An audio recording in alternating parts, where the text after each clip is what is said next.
If you're looking for intellectual, informed basketball takes and you want to bring in media that knows what they're talking about, look no further than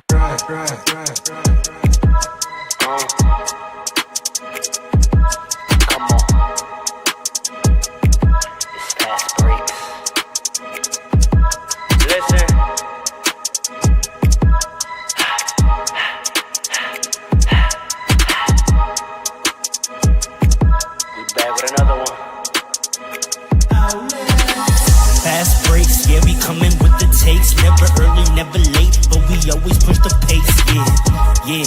And we really study tape, y'all just view the highlights, man, we really watching games, yeah. You just watch from the stands, we run 3-man weeks, Paul, Trey, and Allen, yeah. Way more than a fan, we got love for the game, we don't have to pretend. Got it out the mud like you get it off the glass. I'm the run the fast break, throw me the outlet. Yeah, we got it out the mud like you get it off the glass. Time to run the fast break, throw me the outlet. We on the break, it's fast break. We on the break, it's fast break. Let's go.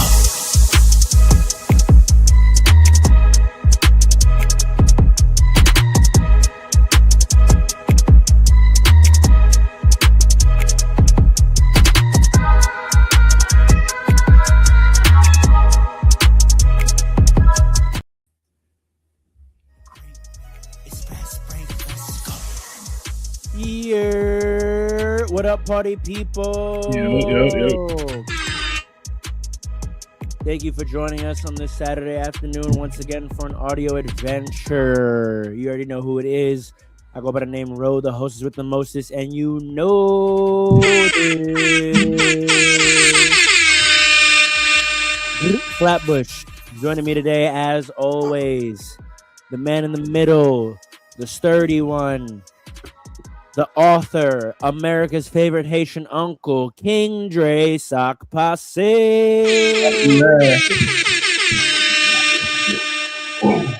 Additionally, we have the stubborn one, the coach, Mr. PRR Sports, 1995, Coach Paul in the building.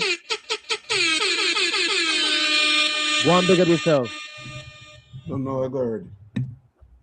And last but certainly not least, the professional, the architect. We call him Morpheus, Alan, the man with the plan. Hey, what's good? Big Jersey. Big Jersey. Shout out Carl Anthony Towns, Jalen Brunson. Yeah, it's a fact. Kyrie What you said? Irving. I said shout out Carl Anthony Towns, Jalen Brunson, Kyrie Irving.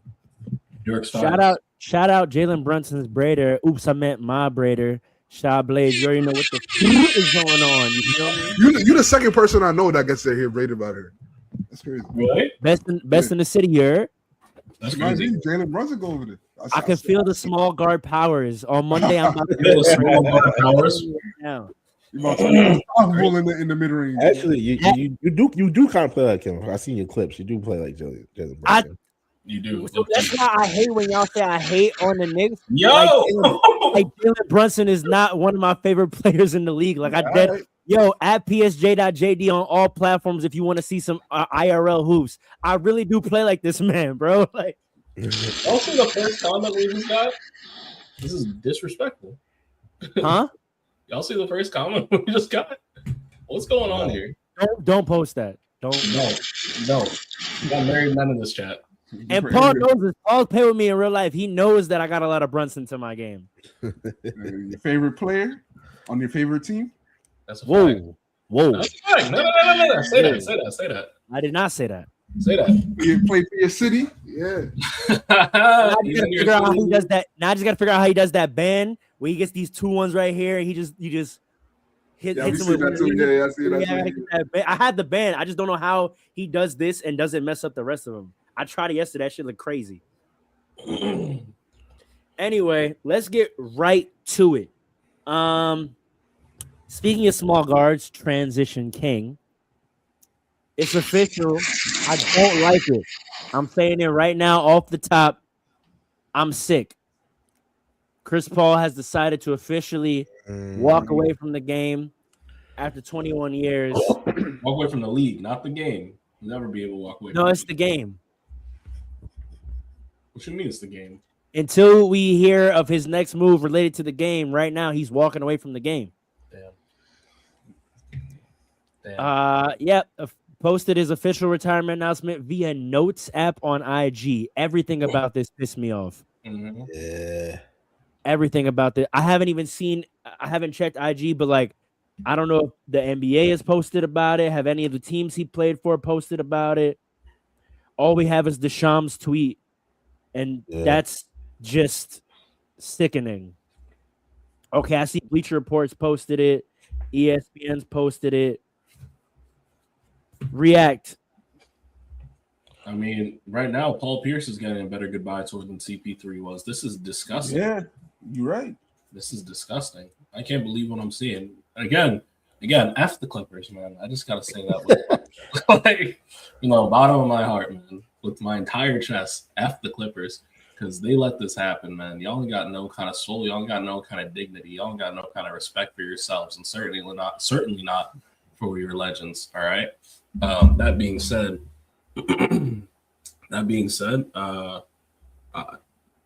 to see one of the greatest point guards ever go out like this via Instagram Notes, brother, we should be having parades about this guy. All right, he should get a statue at least somewhere. All right, like what's going on? Orlando put a statue of Shaq up there. We can't get one of CP3. What's going on? What do you mean by that? What do you mean? What do I mean? That's a pretty tough comparison. I beg your pardon. Orlando, Shaq and Orlando? Yeah, no. Shaq and Orlando is not better than Chris Paul on the Clippers. Correct. They went to the finals. He took him to the finals, yeah. Yeah, but it's different. No Jordan. He had a great team. He wasn't there that long. Chris Paul, he might get a statue, by the way. He just resigned yesterday. I don't know that he's gonna get a statue. The only place he's gonna get him a statue right now is New Orleans, probably. Shaq is still probably the best player in franchise history in Orlando. Yeah, I'm not. Chris Paul's best franchise in at least two different franchises at this point. He's the best player in New Orleans franchise history and the best player in Clippers history. I agree. Is he? So, yes, he's the best player in Clippers history. Yeah, no, New Orleans. He was better than Anthony Davis. 100%. 100%. I'm so sorry. Anthony Davis is second. All right. Continue. I don't want to. Don't make me do this. Don't make me do this. Let's not do it on like his retirement. Let's celebrate him. So continue. That's what I'm saying. I don't even know why he did that. Listen, all I'm trying to say he had to bring no one else's name up. I know, but you need comparisons. Right? Yeah. You said, are you sure about that? What do you? That's evoking comparison. OD. Because you brought up another man. No, he brought up another franchise. And a man on that for you said Shaq to Orlando. You didn't have to do that. I know. I'm just saying. Well, no. Not because Shaq doesn't belong in Orlando or Shaq didn't do great things. In Orlando. But like you said, he's the greatest player in that franchise's history, and Chris Paul is the greatest player in this franchise. So real quick,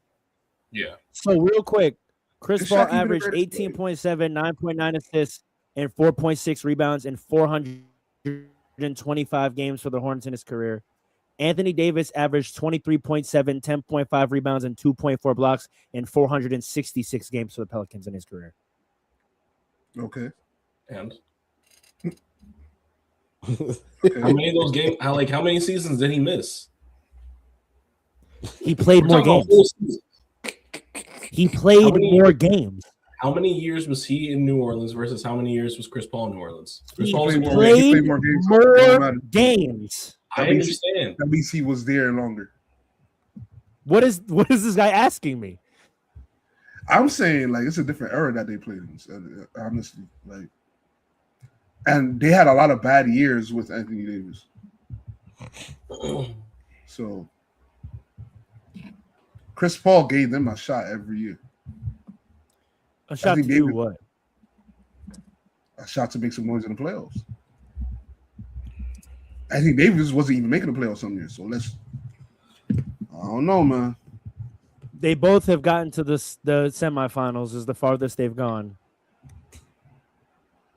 Right, but I think the Hornets were consistently more of a threat with Chris Paul than the Pelicans were with AD throughout their tenures in New Orleans. Well, we can return to that. Alan, your reactions. Obviously, this is not how we want Chris Paul to go out, right? Like, as a legend of the game, we wanted him to have like a farewell tour. But the reality is, like, a lot of players like don't get that. You think about like Melos of the world, they just don't get that. So I hate that his career is ending like this, but I'm gonna choose like look at it on a positive more side, because at the end of the day, it's his choice. If he feels peace with ending his career, I'm so happy for him, and I can't wait to see like what he does next, because I don't think he's walking the game indefinitely, forever. I see him doing the media thing a little bit. Maybe he'll end up coaching, because he's one of those like competitive guys. In that note, like the last sentence or last line was like, "Man, I love to compete." And like those guys usually end up becoming like coaches, or maybe we'll see him doing something else. I don't know. But overall, like Chris Paul's a legend of the game. He is one of the best point guards this league has ever seen. He was one of like the driving forces of like that point guard era that was like a couple years ago, like 10 years ago.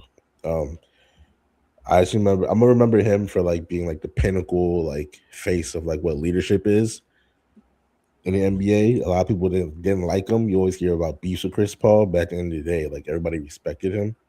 So I'm gonna miss him. I'm sad for him that his career didn't end the way he wanted it to.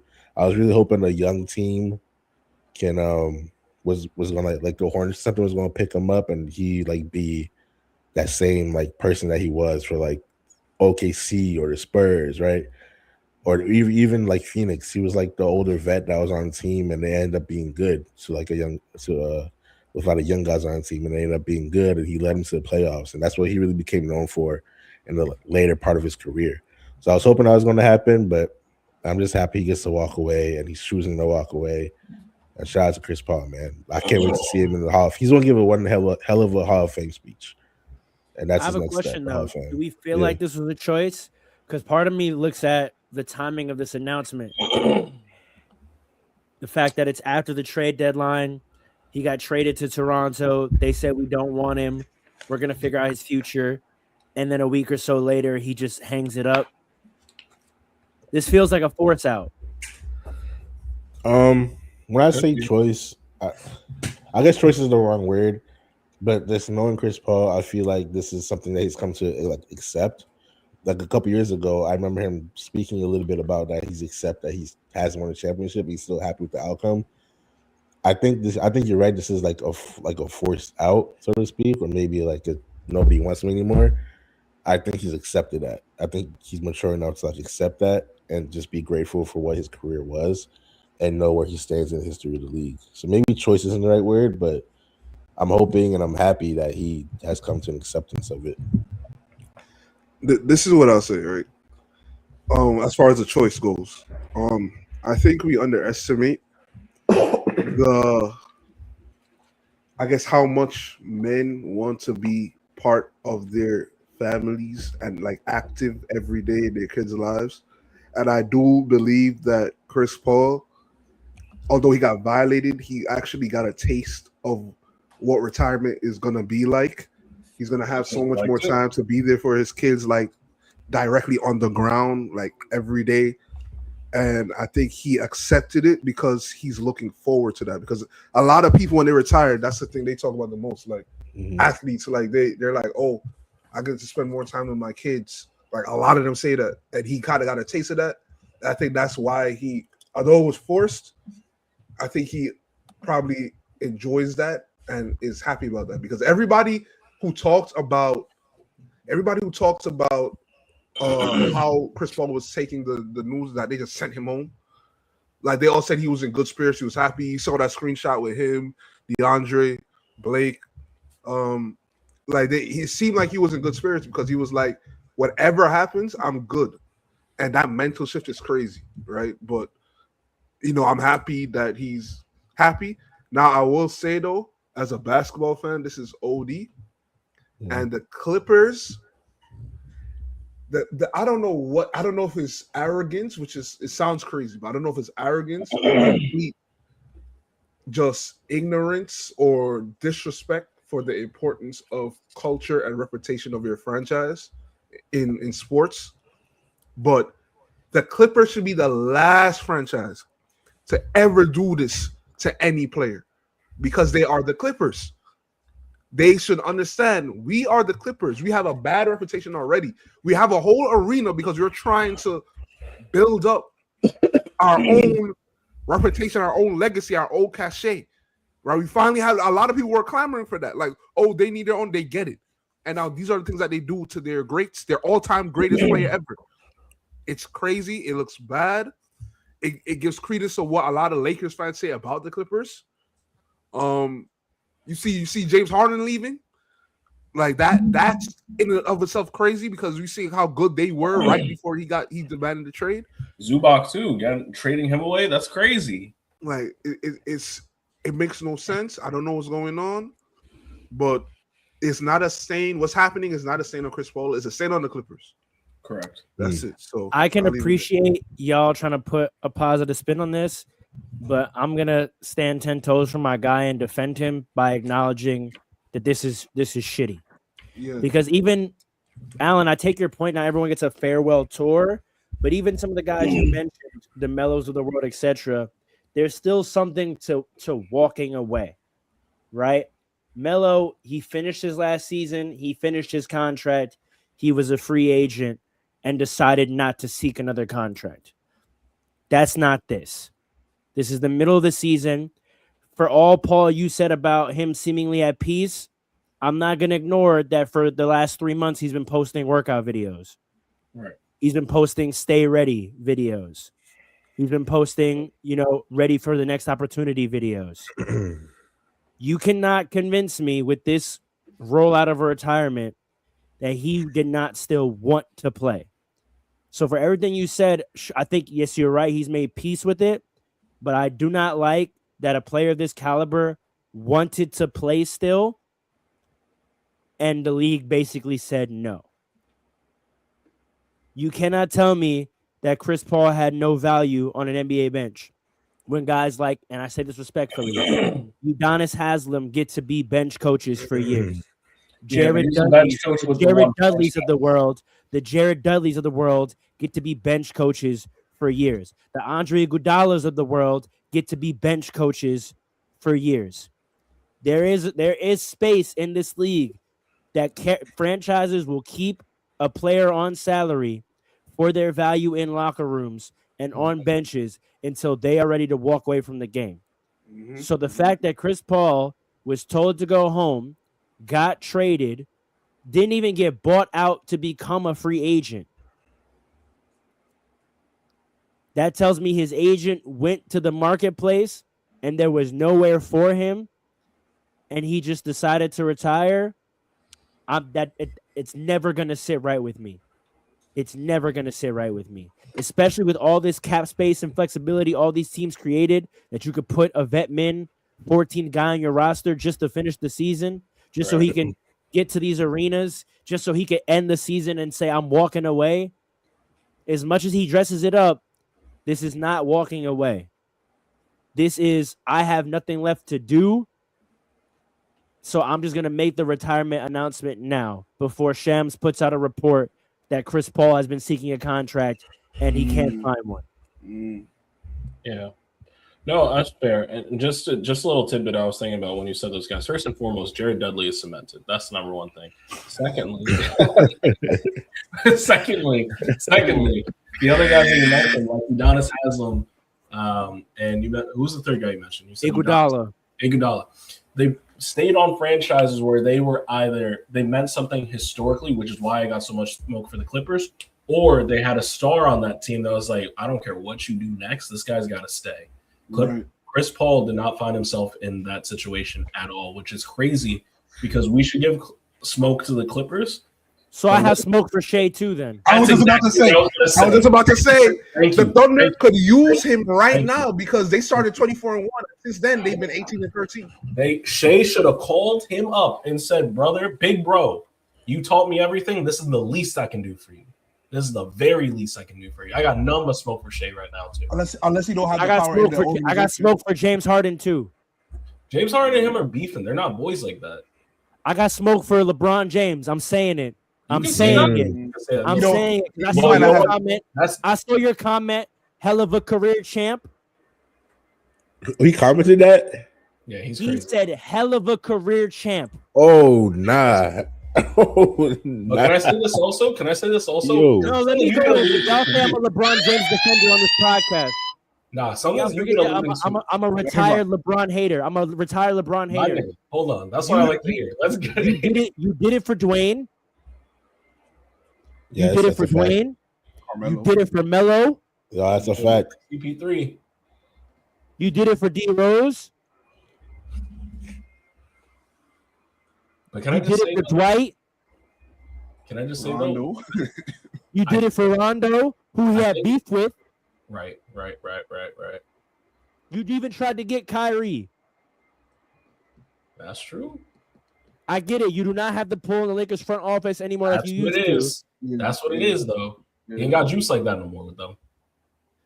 But the fact that Chris Paul couldn't get, and I'll be honest about this, a charity spot to finish the season in this league when he's a former PA president is disgusting. Yeah, 100%. It's funny. You could say LeBron got a charity spot in the All-Star game. He does. Yeah. And that was the coaches. Mm-hmm. I think This Chris is the Paul. question. Yeah, go for it. I was gonna say this is the question, the comment. Well, yeah, they do. They do. And this is why I got smoke for Shea, because a lot of these young guys, a lot of these young stars, they didn't have the pleasure of learning from CP3. They weren't really his contemporaries. But Bron was, and Shea was his mentee. Like Shea learned how to win through him. So I got the most smoke. I got the most smoke from the Clippers, but Shea's like very close behind. And then LeBron's third because they were never really teammates like that. They're boys. But like at the same time, if one of you three were down bad, you best believe I'm making a call to my employers. Listen, I got this great guy, my boy Roe. Listen, we got a spot for him over here. My boy Allen. Hold on, that's not gonna be me. It's not gonna be. I'm just giving an example. I'm just giving an example. That's never gonna be you. I'm just giving an example. I'm just saying. There's no world where my boys are down bad and I'm just like, damn, bro, hell of a career, champ. Hey, you did your thing for real. You're so fake. passive aggressive, bro. You're fake. I don't think career LeBron champ. can do anything. I don't think LeBron can do anything. Because when at the same time, I'm a little hesitant to blame Shea because like we got to get there. You have all 15 rosters filled up. Someone got to go in order for Chris Paul to come. You know what I mean? That's tough to ask of people. Like now you're messing with someone's livelihood for someone who's about to retire. Yeah, that's fair. He earned it. I feel you, but like Send one of them two-way boys down. we send this two-way guy home. He may never make the league again. Nah, not send This him guy's home. trying Just to send him, eat. just send him down. That's the whole benefit of a two-way. Just assign him down. The roster spot is still there. Just because he's a two-way, that he still fills up that roster spot. You know what I mean? No, if you convert two-way to full-time G League, then the spot opens up. I think. Oh yeah, if you don't, okay, I see what you're saying now. Wait, no, because a two-way spot is a specifically designated spot. Yeah, but it's not part of like the 15. So if they have 15 and then you're allowed two-way spots, it doesn't count. So if you have full 15, the two-way is its own separate thing. How can that work then? Because then if you have two-way suiting up, I don't think you can carry 17 suited up on the bench. Yeah, if they're two-way, they could be on the bench, but it only works because they're only allowed up there for a number of days. Let's say everyone's healthy and Mhm. suited up. That means you would have 17 available players potentially. I don't think that's how it works. You can only have 15 active, so they could be on the bench, but they can't be active. Someone has to But be that's my inactive. point. So when they activate a two-way up to the varsity, that's a roster spot. No, it still counts as two-way. In order for it to be a roster spot, they have to like upgrade their contract, and then you have I to. thought the same problem what arises. it You have is to let someone go. I thought that what it is in your 15, you can carry up to two-way guys. It's 15 and then two ways. But then no, but again, so explain how that makes sense. Let's say you have called up both your two ways to be Mhm. varsity, but you have Yep. 15 healthy. That means you would have 17 available men on your bench. Because Not always available. when a two-way is called up, they're available to play. Yeah, but they have to be active for that game. So they could be like when they're available to play, just means they're with the team and not with the two-way team. So if there's two guys on two-way and they're too active, two other people are going to be inactive for that game. You know, That's my point. That's my point. But hold on. All right. So look, you only carry 12 active, right? You're only allowed to have 12 available players to play. You can Yes. carry 15 on your roster. You're Yes. saying in addition to 15, you could carry two ways. So you have 17 players. I'm saying the way a two-way contract works, you're allowed to be active with either team on any given game. So for example, in Bronny's rookie year, he would play a G League game and be available to play in an NBA game on the same day. Yes. That means your two-way guys are in your 12, right? So if you're saying that someone is inactive and that's how they're able to do that, that's what I'm saying. Like you can't you can't have them and have the 12. They're a part of the 12. They're not an addition. Yeah, but what I'm saying is, so like you're right about that 12, but you're still forgetting about the other people that make up the 15. Chris Paul has to take away from one of those 15 guys. Yeah, but here's what I'm saying. That's why I said if you just fully assign a two-way guy to down, you have another person in the 15. No, because the two-way guy is in a specific two-way slot. He's not part of 15. So you're saying in a given game there could be 5 street close players on the bench? Yeah. Because two-way is just two-way. They're not considered part of like that 15. So you basically get 5 inactive and you can activate any one of the 5 for your active 12 at any given time. Yeah. That's interesting to me. I thought it was just you have a certain allotment of players on your 15 that you can make a two-way. No, because the two-way slots are considered part of 15 because they're after a certain amount of days of them being on. Like that's what I'm saying. I'm saying the two-ways are a part of the 15. That way, if you denote one of them down to permanent G League, that opens up a spot in the 15. No, that's what I'm saying. They're not part of 15. They're not. They are or they are not. They are not. Do they? But see, all right. Does Shea have that power within his franchise? Yes. I don't know about that. I don't know. That's a what's that GM's name again? Sam Presti. Sam Presti runs shit over there. That's what I'm saying.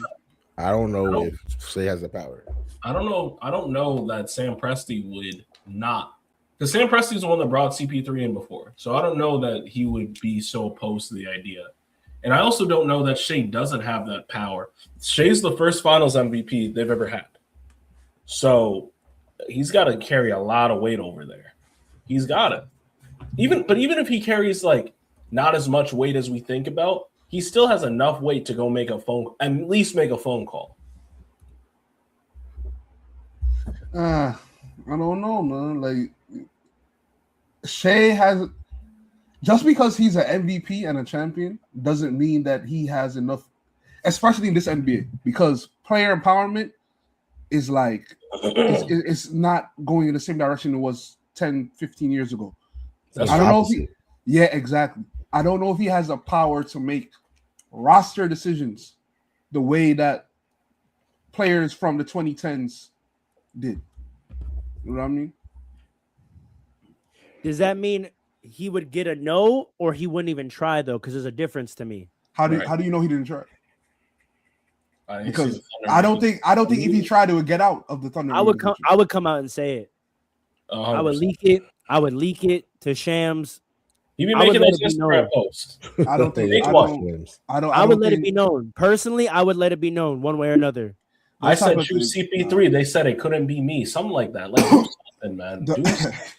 There would be a Shams report today that I won't even use my name. Players in this franchise attempted to negotiate Chris Paul's addition to the team, and the team declined. But you see this comment right here, starting drama within the organization. That's not happening on the Thunder. That might happen with the Lakers, with LeBron over there. But that's I would happening have with the Thunder. appreciated that. I would have appreciated that. I know. But Another I'm just data saying, point in the rift between LeBron and the Lakers. Players within the Lakers organization wanted Chris Paul there, and the Lakers brass said no. I would want that story. I would want that story leaked today. Lakers Today. brass said no. Oh man. And the trade deadline Everyone could passed, so they deny can't it. trade no more. Everyone could deny it. That is true. They do have the power to deny if they want But to. I would want that story out. Listen, man. Listen, all I'm gonna say is this: CP3 deserved better. You deserve. Listen, at the end of the day, however we think it should have gone, he deserves better than this. I'll tell you that right now. I don't know what's going on with this Clippers fan in the comments. He said for CP3, y'all are wilding out. That's, I don't know what's But this going is what on. I mean, bro. I think we don't understand. Like, I think. All right, He's a Clippers fan. respectfully,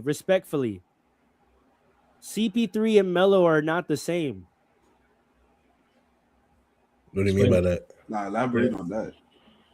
I feel like CP3 isn't regarded for where he actually stands in NBA history.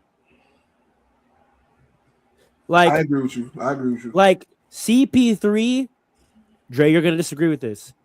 Before today, before he retired, CP3 was the greatest player in the league without a ring. Yeah, By Yeah, far. I do disagree with that. You're right. yeah, I know you do. But like by far. yeah. And he has been for probably the last 7 years. Yeah. I think we forget how big of a deal it was that CP3 hadn't won. From Yeah. 2014 to today, he was the greatest player we were looking at in the league. Of like, we got to figure out why hasn't this guy won? Is this guy ever gonna win? You know what hurt that too? Because a lot of people said you can't win with a small guard as your best player. And Man, then Steph Curry, he's not small, but like he's not over 6 He foot gets 6. the small guard title, which I don't like, but I get it. Yeah. Like and then he wins. And a lot of people are like, why CP3 didn't win? That's Like, we forget about that. Like this guy was second in MVP voting multiple times. This guy was a perennial first team All NBA. Like this is one of those. Yeah, man. Melo, I love him. What about Charles Barkley? Vince Carter, I love him. Like No. Vince Carter doesn't go up there. I'm sorry. He's Charles on. Barkley. it's Barkley, different, bro. Like it's different. Chris Paul is yeah, man. He was a top 5 player at one The point. conversation is Chris Paul, Melo, Russ. I don't know that it gets further than that. Y'all don't put Barkley on there? I'll put Barkley. Oh, Barkley. I'm talking about in the league, like his standing in the league. Like he was, I think because his decline was so steady, he actually spent so much time in the league being like middle of the pack that we forget where he actually stood. He was. I think he started to leave his prime when he was on the Suns, and he went to the finals with the Suns. He went the furthest with the Suns, That's a fact. Like, and he this wasn't his guy- best. We're treating him like he's some next all-star Yeah, who like had a great run, was a great player, and it's whatever. Yeah. Like, no, this is one of the flag bearers of the league. Like historically. historically, this is one of the guys. Yes. Like, people are not upset enough for me. Like, this is crazy. Yeah. That's why his comment section looks the way it does. Think about how Dwayne Wade's end of career got treated. Yeah. This is that. This is imagine something like this happened to Dwayne Wade. Chris Paul is on the same level as Dwayne Wade too. Let's talk about That's it. what I'm saying. Let's talk about it. You take the rings away, it's the Dwayne Wade same, won a bro. chip with an aging Shaq. That's a little different. Chris Paul was not the offensive guy that doesn't play defense, and you could kind of blame for the reason why they lose series. No, that was not him. He was a two-way demon. He was a superstar. One of the main marketers of the 2010s for the league. Yep.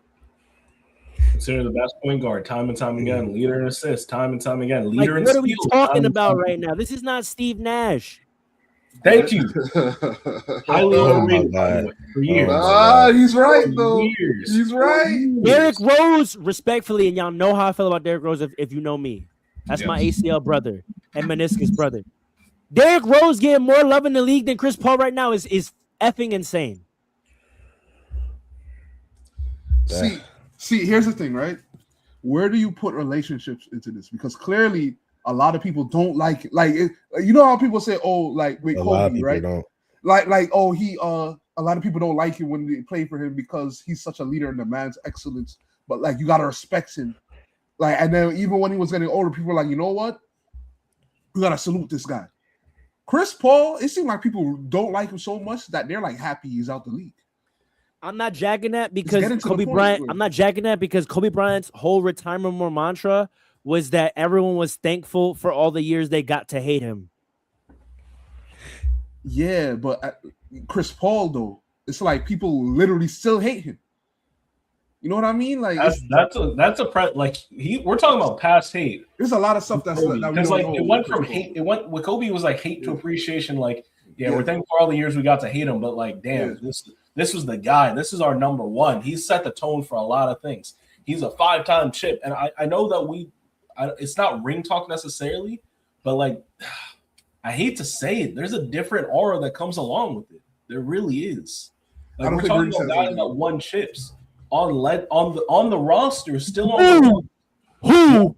Kobe, D Wade, well, Paul Pierce wasn't on the chip. Dirk, Who's gonna chip? Haslam, all these guys won. Haslam's not one of the guys. Paul Haslam's Pierce not won a one of the chip. guys. Are you He's on the Paul roster. Pierce won He's a on the chip. roster. Crazy. He's on the Paul Pierce roster. won a chip. Nomad, are you crazy? What did he say? Tell the people what Nomad's saying. What did Are he you say? crazy? We're going back to. Look at the comment right there. He said if Kobe had no rings, they would treat him like CP3. What? You've lost your mind. Kobe He's was- saying that rings are the reason why Chris Paul isn't treated like that, and I disagree. I don't think it's entirely the reason, but we can't deny that it has a factor in it. I don't think it plays a single factor At all. At I all. do, unfortunately, I think people truly, I think the NBA did a bad job in his later. You know how much we highlight every late career milestone LeBron hits? Yes. Yeah. And we do that for certain players and we don't do that for others. Like, why wasn't it celebrated where Chris Paul falls on the assist leader list? Right. Why wasn't it Because- celebrated? Why wasn't it celebrated where Chris Paul falls on the steals ladder list? Right. Why wasn't it celebrated where Chris Paul falls on the rebounds by guard list? We know where Dwayne Wade sits. Mhm.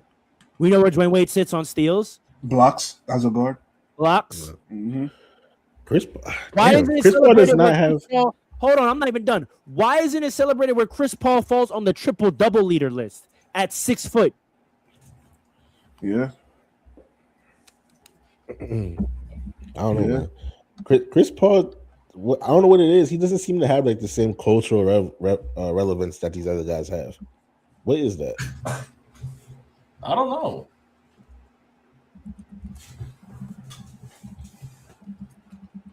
And honestly, going back to the players, Chris Paul fought a lot for these players.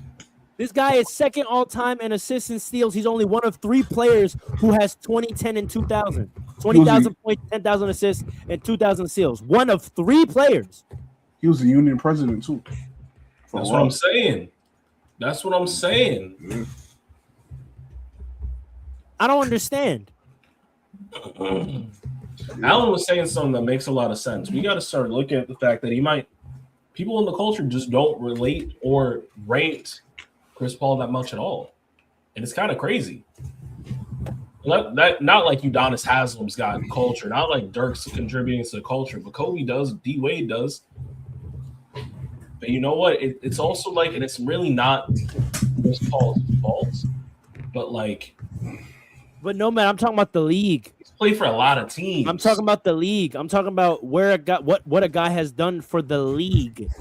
Not The gonna lie, league. this might be I'm how saying the KD's league career goes, too. marketing for the past 10 years. Chris Paul, if you had a Mount Rushmore for like when we market our product, Chris Paul was on that Mount Rushmore for a decade. Yep. The league is not supposed to let one of its flag bearers go out like this narrative wise. Forget players. I'm talking about the league itself. This is a terrible like presentation for one of your guys as a league. Kendrick Perkins said that he doesn't believe that the NBA respects veterans anymore. They don't. Is that what's going on here, or is it? Yeah, I feel like it's been true for a long time. I want to transition the conversation to who I think is next for this. Kevin Durant. No, I don't never. know, no. Never. Kevin Durant's gonna get heralded. Never. Like, Never. Yeah. Never. Because when you look at Kevin Who Durant, is like next? all time with the rankings and all of that, people are gonna be like, "Well, hold on, this man." Russell Westbrook. No. Yeah. It almost happened. It almost happened. Ooh. The Lakers almost trying to make it And happen. 10 years from now, watch this. 10 years from now, Giannis. Oh, here we go. Giannis has a chip. Giannis has a chip. Doesn't matter.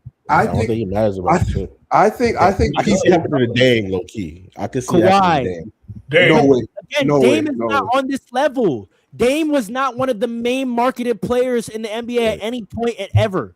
But Dame is loved though. That's the difference. I think I Chris understand, Paul I'm saying burned a Dame- lot of bridges. And I'm not just talking about every all-star veteran at the end of their career. That's what I'm trying to draw a distinction. This is No, I very know. different. This I is know. very, very different. I know, but I'm saying Chris Paul burned a lot I'm of talking bridges. about a player that was in the primetime Christmas spot every single year. That's a fact. Mm. But Chris Paul burned a lot of bridges, and it seems like people are holding it against him. I'm talking about the league, bro. I think the league, he burned a lot of bridges in the Talk league. about the league. Don't be surprised. Listen to me. No. Don't be I'm not surprised. talking about franchises. I'm Yes. talking about Adam Silver, Yeah, bro. yeah. No, I know. Look at the last. I'm talking brass front office, bro. You know what's the problem though? It Chris goes Paul, into the marketing That's problem correct, we've been though, talking man. about for That's 2 correct. years. Remember the marketing problem we've been talking about for 2 years? How do you bungle this as a league? Chris Paul didn't announce that this is a retirement tour, did he? Yes, he did. He said this is his Wait, last wait, season. Oh, he yeah, did it. He did it. Yes. He That's did, his yeah, last he one. did, yeah. Last ride. He did. This is what I'm saying. How But do look at you this- fumble this as a league? How do you fumble this? Look at this comment right here. But this is Because exactly. you know what's right. crazy? Right now, this is when the league will be milking viewership numbers. The end of the season, Chris Paul's last appearance in these cities, Yeah. you would be milking viewership numbers with Chris Paul concluding his farewell tour. But if nobody wants to that's burn so the many thing. bridges, I don't know if that's milking viewership numbers because, like what I said before, it doesn't seem like he has this cultural relevancy. I don't think it'll be getting a His lot comment of viewership section like says that. different. His comment section says different. How many what they comments? say Is, in the comments. how many comments is getting? Everyone in the entertainment and sports world is in there. Every relevant. That's what I'm saying. People forget that how many entertainers Chris Paul is cool with. Kevin Hart in the comments. Famous directors in the comments. Famous actors in the comments. State Farm, the company, in the comments. That doesn't mean. Oh yeah, State Farm's got. State Farm's Do you got- know who would have showed? Do you know who would have showed up to his last couple games, bro? Like, you know who would have been in the stands? Denzel probably. Yes, Maybe, but that's still Denzel, viewership. Michael B. Jordan, Kevin Hart, Snoop Dogg, Snoop Dogg might not. I don't know. Jay-Z, He's a That's Lakers not fan. still viewership though. Lil Wayne. Like, what are we talking about? Like, do you know like who this like what this man's aura is really? Like, Yeah. The Yeah. NBA doesn't. I'll tell you that. The NBA doesn't understand the assignment like here. what, bro? But The hold on. campaign commercial State Farm would have ran. You know why? What- It's because the What? NBA is run by accountants now. This is the same problem the 76ers were having years ago. They're run by accountants. They're looking at the numbers and they're saying, yeah, we're good. No, And no, then no, doesn't- listen. they're not capturing the cultural relevance. They're not. I'm telling you, they're not looking at the history. They're looking at numbers like, nah, this guy, we don't need him. It's But good. hold on. But here's the thing, though, right?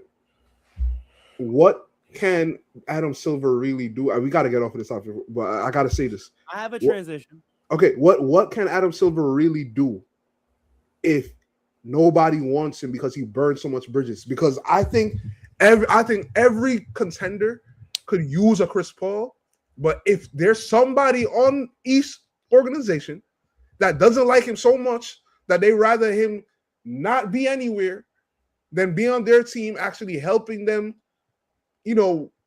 learn winning ways and develop the discipline that they need to actually go far and potentially win a chip, then what could Adam Silver really do?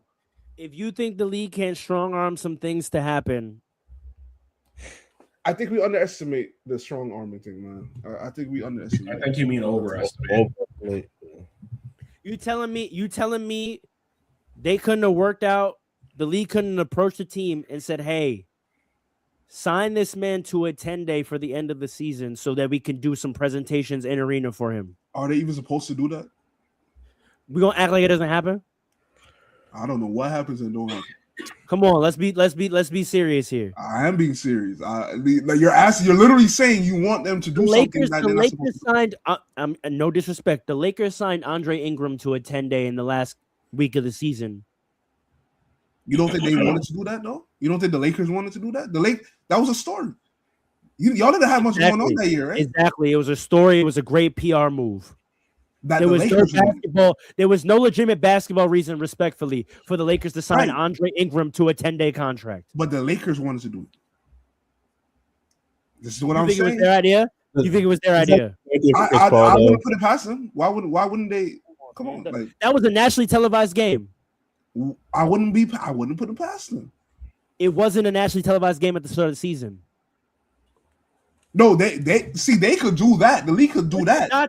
No, but come on, put the dots together, man. That's collaboration, bro.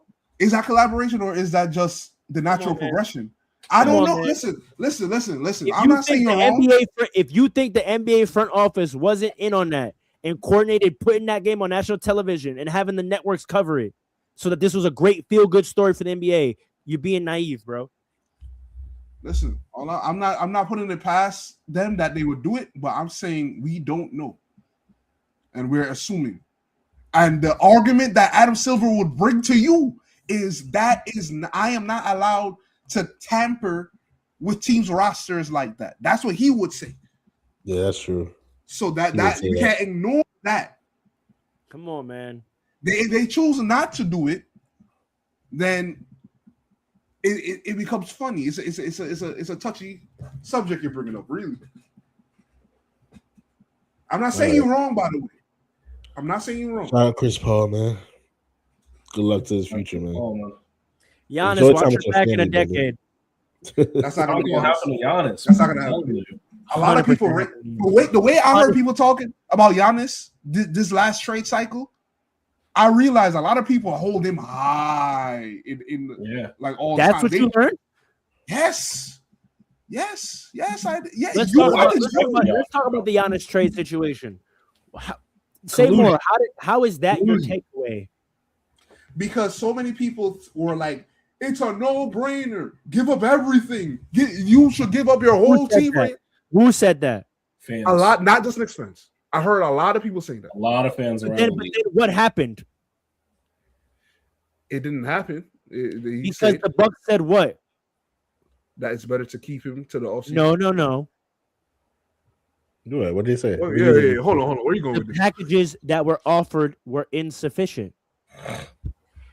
If there was a team out there that actually said we're gonna give you everything for Giannis, he'd be somewhere right now. I don't think that type of trade is going to happen to anybody anymore. With anybody. Okay. Okay, I think a lot of people learned over the years that you Sure. don't do that anymore. sure. Here we go. I'm being so serious, bro. I know I'm you being are. so serious. I know. The caliber of a Giannis is on the market, and no team offers the farm. Not one. That's nobody getting the farm anymore. No, from what I read, the only team that offered like the farm was Golden State, and the Bucks just for whatever reason. No, that's not chose true because Logan. Golden State pivoted. No. Clearly, whatever Golden State offered wasn't enough, and they pivoted to go get Kristaps. So they clearly didn't offer the farm because Kuminga got traded somewhere else. The minute you do that, your package is dead. Yeah, that's a fact. Not So what are we if, talking not, about? not if the Bucks said no to the farm. If the Bucks said no to the farm, then they pivot. That's a fact. Who's to say they pivoted before the Bucks said no? That's a fact. That's what I thought happened. That's what I read. That's what I read happened. I heard Like, the reports I saw was that Giannis said no to the Warriors. I didn't see that. but then that doesn't. I did. That doesn't mean I they heard. offer the I farm. heard that Giannis didn't love their situation, didn't think it was a win now, and he also was concerned with legacy and felt like the going to the Warriors move was played out, and he didn't want to end up like Kevin Durant.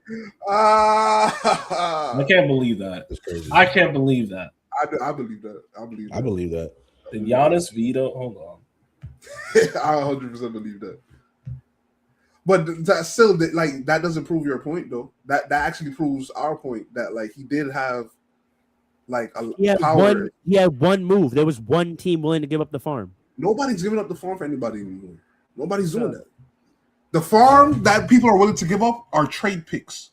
Jaren Jackson got traded for 3 draft first-round picks. What are you talking about? Yeah, that's but okay. That's what I'm saying. And believe it or not, that's not the farm. They had That's so not many the- right. picks. They were like, that's the point. That's not the farm for them Right. because they had so many picks. Picks right now. The farm is picks. If you're gonna trade for a superstar, you're trading a lot of. You're not trading a lot of players anymore. Them days are over. I'm saying Golden State offered the farm because I think it was only like 3 or 4 picks too, but that's all they had. Memphis just so happens that they have a lot of picks from different trades they did. Remember, they traded Bane for mad picks, so they just have like a surplus of. They low-key in the same position. I'm just saying, if we as extract, OKC. right? I'm just saying, if we extract, right? Look at the difference. And people made a joke about this, but there's truth in it. James Harden said, "I want out," and went to where he wanted to go within 3 days. Yeah, but for one player. But listen to what I'm telling you. Mhm. James Harden. We're talking about a superstar player saying, "I want to go, and here's where I want to go." Right. James Harden, who's not even a superstar anymore, was barely an all-star, said, "I want to go, and here's where I want to go," and that happened in 3 days. So you're telling me it's not. So you're telling me it's not crazy that a star at the level of Giannis says, "I want to go," and has destinations, and that deal doesn't get done? No, but see, that's oversimplifying the situation. It was a 1-to-1 trade. The Cavaliers, where he wanted to go, was a perfect trade partner for the Clippers. Regardless No, you can't do of the mechanisms, I'm just saying the fact that he wanted to go and had places that were communicated to, whether on books or off books. If y'all trade for me, I'll resign there. And those deals didn't get done. Nah. See, here's the thing, right? It's actually harder to trade, especially in this era. It's harder to trade a big superstar like that than it is for a guy like James Harden, who's not a I superstar. can't jack that because we just saw Kevin Durant get traded. Kevin Durant get you. Oh, to the Rockets? And when did it happen? In the offseason, right? I'm just saying, bro. You can't oversimplify. I think you're oversimplifying it. How? Because all right. I understand what you're saying, that what it would take to get the trade done. I'm speaking about the fact that no one was willing to do it. No one was willing to do it yet. A lot of people. I don't know if nobody was willing to do it too. That's the thing. Like people were That willing to that do too. Go ahead. And with the thing, like everything we're saying is not apples to apples. With the Kevin Durant thing, Phoenix was desperate to get him out of there. You gotta remember that too. Phoenix was desperate to get him out of there, so they're going to take whatever best offer they can out of all these offers. With the Bucks, it's not the same situation, Right. and we're not even sure. I don't know. This whole Giannis thing is weird because at this point, I don't even know if he really asked out or not. Yeah, I don't think Giannis really. Y'all know how I leave. feel about that. Y'all know how I feel about that. Giannis don't want to leave. He values loyalty. Cap. He values loyalty. He You're knows buying it's the the narrative. best. Cap. Nah.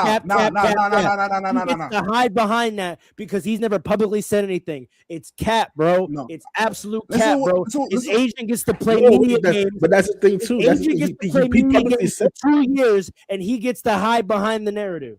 Hold on. He's publicly said it a couple of times though. That's the thing we always forget because it's not No, he widely hasn't. reported. He has. He said it multiple times.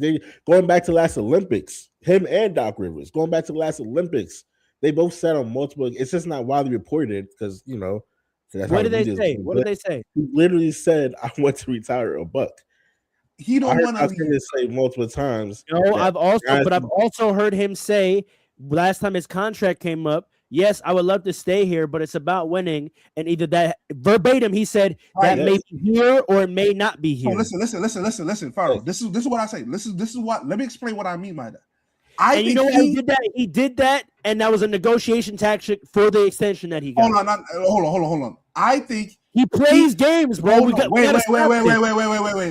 fine. Wait, If that's wait. what negotiation extension, that means he wants to stay there. Hold on. You don't it's- understand what I'm gonna do saying. this so that they max me out, so that this is the contract that gets traded, and I don't have to give him my bird rights. You don't understand what I'm saying. I'm saying in his heart, he doesn't want to leave Milwaukee. He doesn't want to leave the Bucks. But he knows it's the best thing for his career. So he's going through an internal struggle.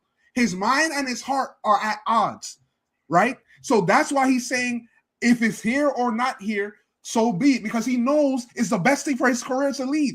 But he don't want to do it. He don't really want to do it. And I think he's going to say it for the rest of his Can I tell career. you what he doesn't want to do? What he doesn't want to do is he doesn't want to be seen as the one who did it. Elaborate. So with that negotiation tactic back then, he could have just walked away, but he would have sacrificed his bird rights, and the narrative would be he walked away from the Bucks, a team he won a championship with. He strong-armed them into offering him the super full max on the extension, and then he could be traded on that contract. He wants the narrative to look like the Bucks, either the Bucks were like, we're going to move off you and rebuild, or they came to a mutual agreement to move apart. He does not want the narrative of asking out and chasing. So he plays these media games, and watch the way the story is framed. The story is always framed into what the Bucks front office is willing or not willing to do. Yeah. When this trade deadline happened, did it happen? All the rumors about Giannis, all the discussion about Giannis, did it happen because Shams ever reported Giannis officially requested a trade from the Bucks? Or was it reported the Bucks are now willing to listen to Giannis trades? Bucks are not willing to listen. You're right. Okay. That's true. That's what he's doing. He doesn't want the narrative like a James Harden, because if you went that way, it would happen. James Harden stands on it. I want out, move me. It happens. He's done it 3 times. Kevin Durant, when he went off from the Nets, he put it out, I want out. It happened within a week. Giannis won't do it. Giannis won't stand 10 toes and say, I'm out, move me. Because when a superstar does that, the team has no choice but to move them. But he won't do it. He plays this chicken game where he's like, yo, y'all should probably move me. If he Because wants it's to a go, chicken game in why his would head. he not do the thing that guarantees him an out? That's Because he got the chicken game going on in his head. It's an internal struggle. I'm telling you, he don't want to leave. He doesn't want to be the one to pull the trigger is the problem. I think you're saying that because of your opinion on who he is. I'm looking at the evidence. Nah. To me, the evidence shows me he don't really want to leave, but he knows it's the best thing for him, but he doesn't want to do Think it. about the way he handled the Dame trade, the Dame waving. It's a bad relationship that he where he loves the girl, but he doesn't leave when he knows he should. And what do guys in that situation do? Do everything to try to get her to break up with you. Or they just accept it. The narrative could be, she dumped me, it wasn't good, and you could be the good guy still. That's Sometimes exactly Not what I'm unless saying. you really love her. Not unless you that's what I'm saying. If you That's really what love I'm saying. her, Sometimes I'm saying. And we're talking about all on Valentine's Day. Hold Come on. Hold on. so Let me have a bad. married man That's the conversation. perfect time, Hold Andre. on. That's the Wait. perfect time, Andre. Let me ask the married man. Married man. That's not toxic? Nobody It's wants. not toxic. Of Yes, course. yes, they're in a toxic relationship. Yes. That's Yeah, Yes. but who's the toxic one? Both of y'all. You, the guy. Both of y'all. No. Both of y'all. If Both of you y'all. know, Dre, if you have an issue in your relationship And you don't address and it. you know it, is it mature to wait for the other person to have an issue? Nah. You should address it. You should You address it should address it. and deal with it. So I'm not hearing, oh, he's not sure. No, he's sure. He just doesn't want to do it. Because He he has doesn't want to hope. be the bad guy. No, he has hope that it could be fixed. No, the way he's been talking in press conferences, the way he's Loving been talking in basketball, press no, man. conferences Loving all basketball. year, the way he's been talking in press conferences all year, he knows that this situation is cooked. He knows it. Yo, pause him to play. Pause him to play though. He knows it's Whatever- cooked, whatever and he's we telling her, decide to "Let's do have a baby, so we can fix it." Yo, That's what all I'm Tyrese is saying telling her. is So whatever bad. He's trying to trap the Bucks. Whatever we do next, You over here talking whatever about we a do baby next, going we gotta fix make Trying to it it. trap part of the this Bucks. episode, Love and Let's Basketball. make this out of That's all I'm love. Pharaoh, you heard me? Huh? I said whatever we do next, I don't care. We just gotta make sure we title this episode "Love and Basketball." Please continue. I agree. No, Dre, chime in here. Tell me I'm wrong. You're not wrong. You're not wrong. But but that There's being no said, indecision here. He just doesn't want to stand on it. listen. There's a decision. I think there's a decision, man. I'm telling you. Listen, man. Trap the Bucks into a baby. I mean, that's kind of what. Here's the thing. He should address it with the Bucks, but who's to say he hasn't? And now that he's public with it, now that like he can't go public with me like things haven't worked out.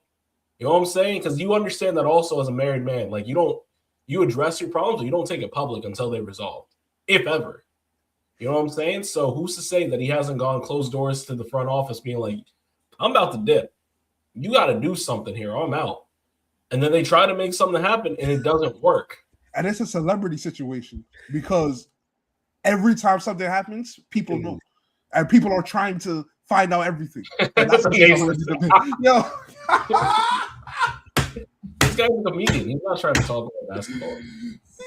No. Can I actually perfect the analogy?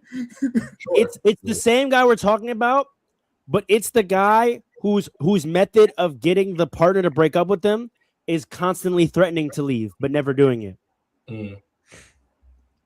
Because you don't really want to you bring up your issues. You bring up your issues all the time, and you're like, you know what? I could be done with this. I could be out. Hoping that you keep saying that over and over, and the partner just says, all right, just go then. Leave. And you could be like, oh, she asked me to leave. No, but in that scenario, the guy almost never leaves. The guy almost never leaves. Because that's my point. No, but that's my point. That's not indecisiveness. It's a tactic to protect the narrative. You want to go, but you don't want to be the one to end things. So you constantly bring up your issues. You constantly have fights, and you constantly threaten to leave, hoping that one day the other person gets tired of it enough and actually presses the button. He doesn't want to go. I mean, there's the other side to that. Well, real quick, Andre, real quick. Yo, you sound like the guy in the scenarios we're imagining's mother. Who's like, nah, he loves her. He don't want to leave. No, it's he don't want to leave. No, but yes, it's he truth. does. That man wants to leave. No, he knows that he should, but he doesn't want to. That's the scenario. You're copying him out. You are encouraging toxic masculinity. No, I'm not. It's the truth. It's the truth. I'm not saying it's right, but it's the truth. That man is done with that woman, bro. That man is done with. Why? You know why? You know why, bro? You know why, bro? Here's what I'm saying. Can I answer you? Can I really be mature and answer you? You know why, bro? Yeah. Because if you actually love the person, you would not do that. You would not stay in a relationship being undecisive. That's also wrong. No, just because it's wrong doesn't mean that you don't love the person. Right. That's what I'm trying to say. Right. You're not loving them properly. Agreed. But it's love. Toxic love exists. That's not love. That's not love, bro. It's not healthy love. It's not love at all. It's not love at all. Dre, back me up. That's not love. I see why you say that. It's toxic. That's not love. It's toxic love. It's a different kind of love. It's not love. It's not love. Do you believe love is just an action, or do you believe that there's emotion connected to the love as well? Because I know a lot. You said what? It's a choice. So action. You believe love is action? Yes. Okay. So those that believe that love is action and emotion say that you can love somebody emotionally, but you're not displaying the action side of it. So therefore, it's unhealthy. You don't really love them. That's what Pharaoh's saying. That's what thank you, married man. That part. It don't matter how you feel. If you're not backing it up with action, that's not love, bro. It's not healthy. I'll say that. No, it's wrong. It's wrong. Because if it's not healthy love, then it's not like you're a Christian, Paul. Look biblically at what love is. No, yeah. Love is patient, love is kind, all of that. Yeah, you know what I'm saying? Those could be passion. Those aren't just emotions. Those are actions. I agree. It could be lust. It could be all these other things. Well, infatuation, for whatever, it's codependency. I agree with that, but that's enough to keep the person here. I was going to say it could be love, it could be lust. For whatever reason, he don't want to leave. It makes it the same as the same. I agree with that, but that's still my overall conclusion is that This he's guy the keeps saying problem. this guy has nothing to do with basketball. You got to operate at a My higher overall- level. yeah, but- Yeah, bro, you gotta, even if yo, you even if we gotta hold keep all up, of this, you gotta keep up, son. yo, even if we hold all of this, even if we hold all of our points in concert, the common denominator here is still he is the problem, and that's what I'm trying to get across. The way he's moving, the way he's treating the situation, whether you want to call it indecisive or not, he is the problem Both of because them he are the problem. knows this is wrong, and for one reason or the other, we can debate. He's not standing on it and addressing it and getting it done. It's both of And them. I of find them. flaw in that. It's both of them. I Hold respond on, to both that. sides accountable. I would this one quick response to that. We can move on after this. I don't necessarily agree with that because whether he wants to stay or not, at the end of the day, the organization can still trade him. But they're being held hostage. That because you know what the scenario is? Yeah, in You a know way, what the yeah. scenario is? The dude has the money. But Financial abuse. Hey, which is also not proper love, by the way. My point, you're holding this person kind of hostage, bro. That's a fact. but wait, but how? If they could trade him for anything they want, damn near. If they want him out of there. Apparently not if he's not locked in and definitely says I'm gonna resign somewhere else. Well, Well, honestly, that's up to the other trade partner. That's not fair to. Yeah, but here's what I'm saying: if Giannis is going hands off, right? If Mhm. other teams don't have assurances, they're not gonna do what they need to do. So you think so, Alan? You think that the Bucks should just let go of the situation and then just live in poverty? Well, I'm not saying they should. Right, Paul. Right, I was right, just exactly, responding exactly, to him, Paul. him being the only problem. Because I don't. Say that think again? I'm not saying that's what they should do. I'm just responding to him to Pharaoh saying that Giannis is the main problem in this situation. Because, like I said, the Bucks can trade him at any point for whatever reason. If they can't find another trade partner, But it's like what Paul said, so they should just do that and live in poverty, not have any situation set up for themselves. because whatever you trade Giannis for, you're getting something back. You can't say that in a post Luka Doncic world anymore. That was egregious. I don't think we can. That's not the saying- standard. Yeah, that's That's never not- gonna happen again. I'm just saying you can't operate like that. Because you could get a trade done and it'd be horrible. And not everyone's gonna get the first overall pick the next year off of that.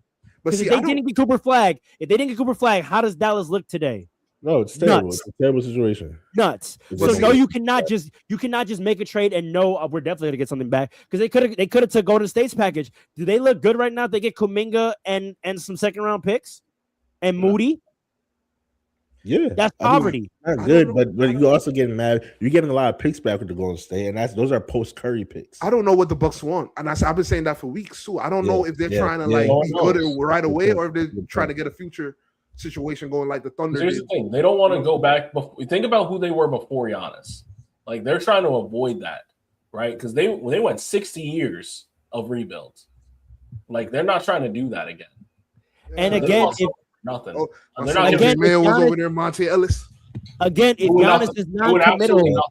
but wait, listen again. If Giannis Those my guys, is bro. I like non-committal, if Good Giannis is non-committal, no team is gonna offer that good because they have no assurances he's gonna stay. Correct. So to your point, Alan, they're not guaranteed to get something back. Because if Giannis isn't standing 10 toes publicly or privately on I would go there and I would re-sign and stay there, no one's going to offer nothing. That's the point I was bringing about why no one was offering full packages. No one's offering the farm, not because they don't think Giannis is worth it. That's not what I was arguing. No one's offering the farm because he is not even in the back channels standing 10 toes on wanting to be traded and where he was willing to go. And where he's willing to stay after. Right. The Bucks are playing guessing games. They are, that is The exclusive. Bucks and the rest of the league are playing guessing games this whole time. because he doesn't want to leave. I'm Because telling either way, because whether that's why he's moving that way or what I said, either way, it's causing that scenario. The league has no idea what he wants to do, and so no one can move. And it's actually holding up a lot of other trades. John Morant can't get traded till Giannis gets traded. Man, but Tyler Hero, LaMelo Ball, none man. of these guys can get traded till he gets traded. But even if I take everything that you just said, I still can't be mad at him for not wanting to commit anywhere yet. Why should I be forced to commit somewhere? I don't know. I Because don't- you're literally holding a franchise and by lesser degree the whole league hostage while you play games. Yeah, so I gotta force myself to commit to somewhere. I may not want. I gotta see what the situation like. It's the player empowerment era, right? What do you want to do? What do you want to do, bro? My son said, I'm weighing my options, man. Yeah, Not man. about to force I me. can't be mad dude, for that. Wait. Alan. I can give you credit. I would agree with you if he was quietly being professional, just showing up to play and not saying anything. But you can't be complaining about your situation every freaking game in the press conference, but then you don't want to do nothing about it. So let me ask you a question, Farrell. What do you think he That's should what I'm do? saying. What do you You've think been crying all year. All year you've been crying in every post-game interview, shitting on your teammates, shitting on the situation, but you have the power to make something happen and you won't do it. So what should he do, in your opinion, Farrell?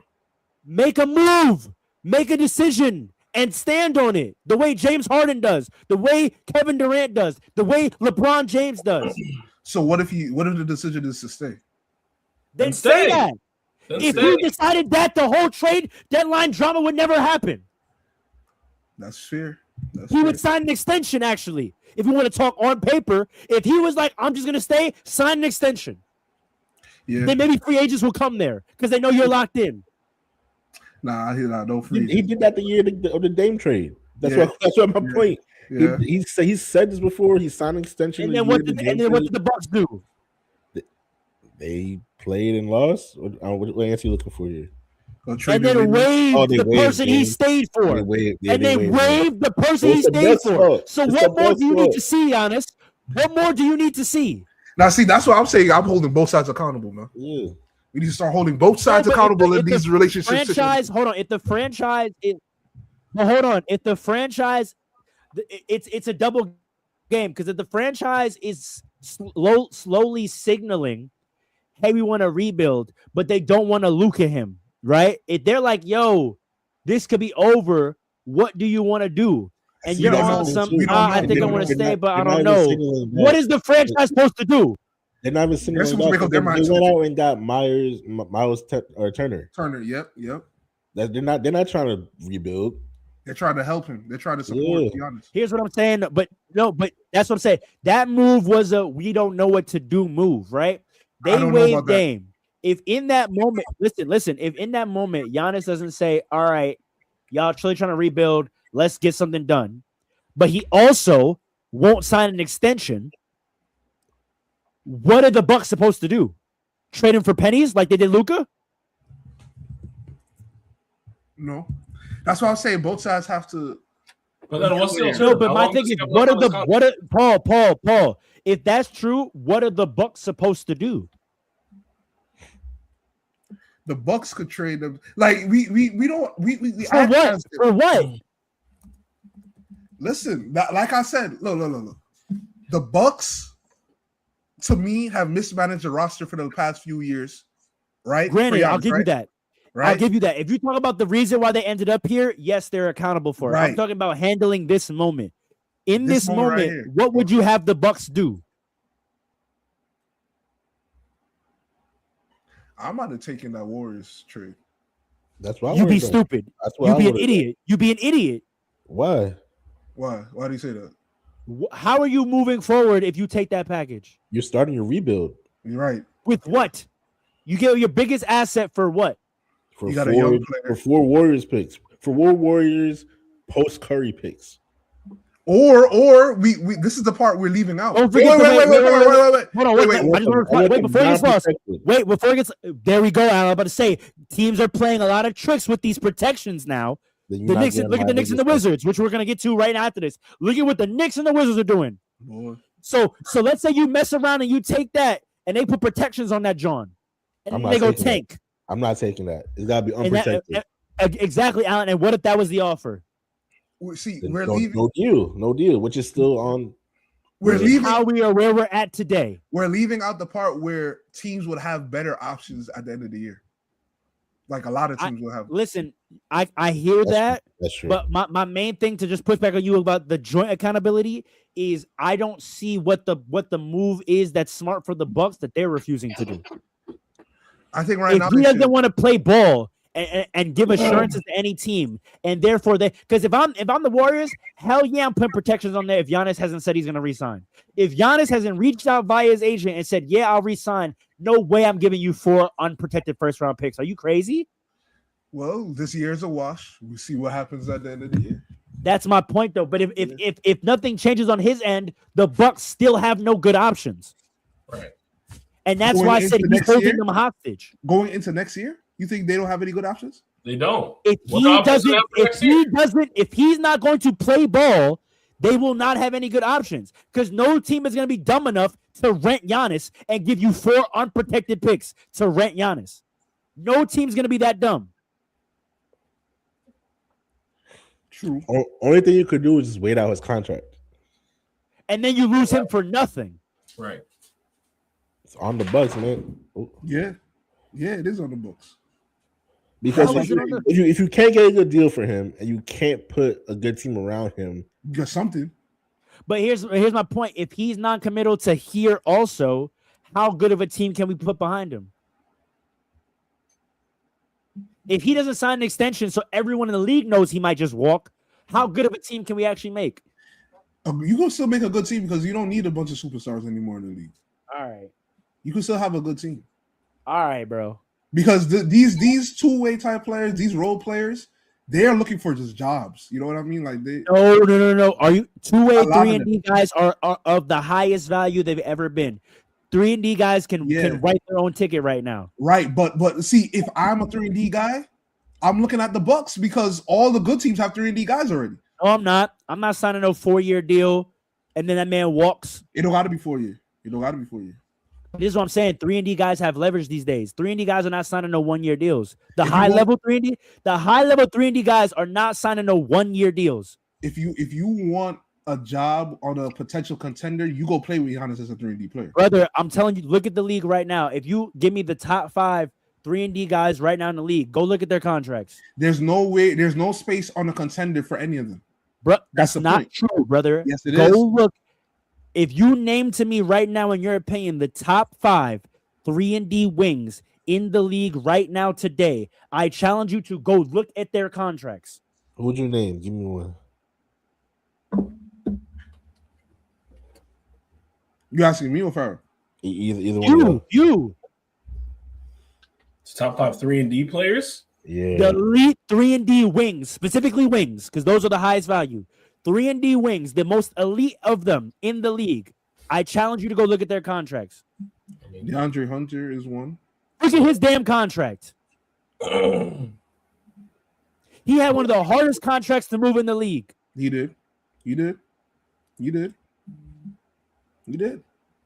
But I'm saying if you are one of them that need a Who's on job, the Timberwolves? Jared, not Jared. The McDaniels. power forward, McDaniels. Julius Randle. McDaniels. McDaniels. Oh, Look at his contract, bro. Look at his contract, power bro. forward. My Yeah, fault. so DeAndre Hunter, 4-year 90 rookie extension. What's his current though? What's his current? Yeah, he's got about Mahomes. 2 more years on his deal. Yeah, He's on a 4-year deal for over $100 million, bro. for 90. For Think 90. about the fact that what's his name has been stuck in Portland, Jeremy Grant, Yeah. because you Yeah. can't move that damn contract. Yeah, his And contract he is signed crazy. there thinking he was gonna be. You know what it is? No one wants to end up like Jeremy Grant. Right. You sign a big 4-year deal thinking you're gonna play with some all-stars. Within a year, you're on a sucky team and you're stuck there because they can't move your contract. Not even playing like that. No one's doing that. Tobias Harris, he got lucky. He slid back to Detroit, but when he got sent to Detroit, they weren't gonna be a contender. No. He's lucky that Cade hit so quickly. No.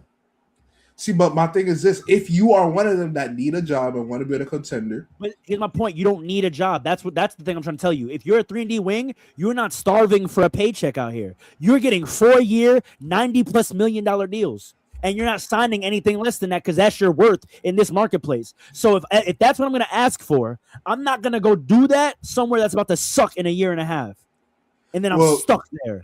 we could go deeper on this and look at what the Bucks actually need and why they're so bad. But I'm not trying to. The Bucks got the best they could. You can get a B level 3-and-D wing. You can get a Gary Trent. But see, why You are can get they? a Kyle Kuzma. No. See, to me, all right. To me, they should be better than they are. Who? I mean, they don't have any guard. They don't have a facilitating guard to save their life.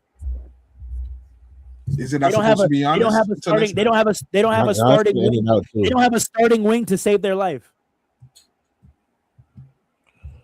Listen, Because all those kind of guys are not going there because they signed 4-year, $90+ million contracts, and I am not today signing no 4-year, $90 million contract with the goddamn Milwaukee Bucks. I don't think you need a top wing. You know what I mean? You don't need necessarily top wings, but I mean, I would argue they have some of the best second-tier guys, and they suck.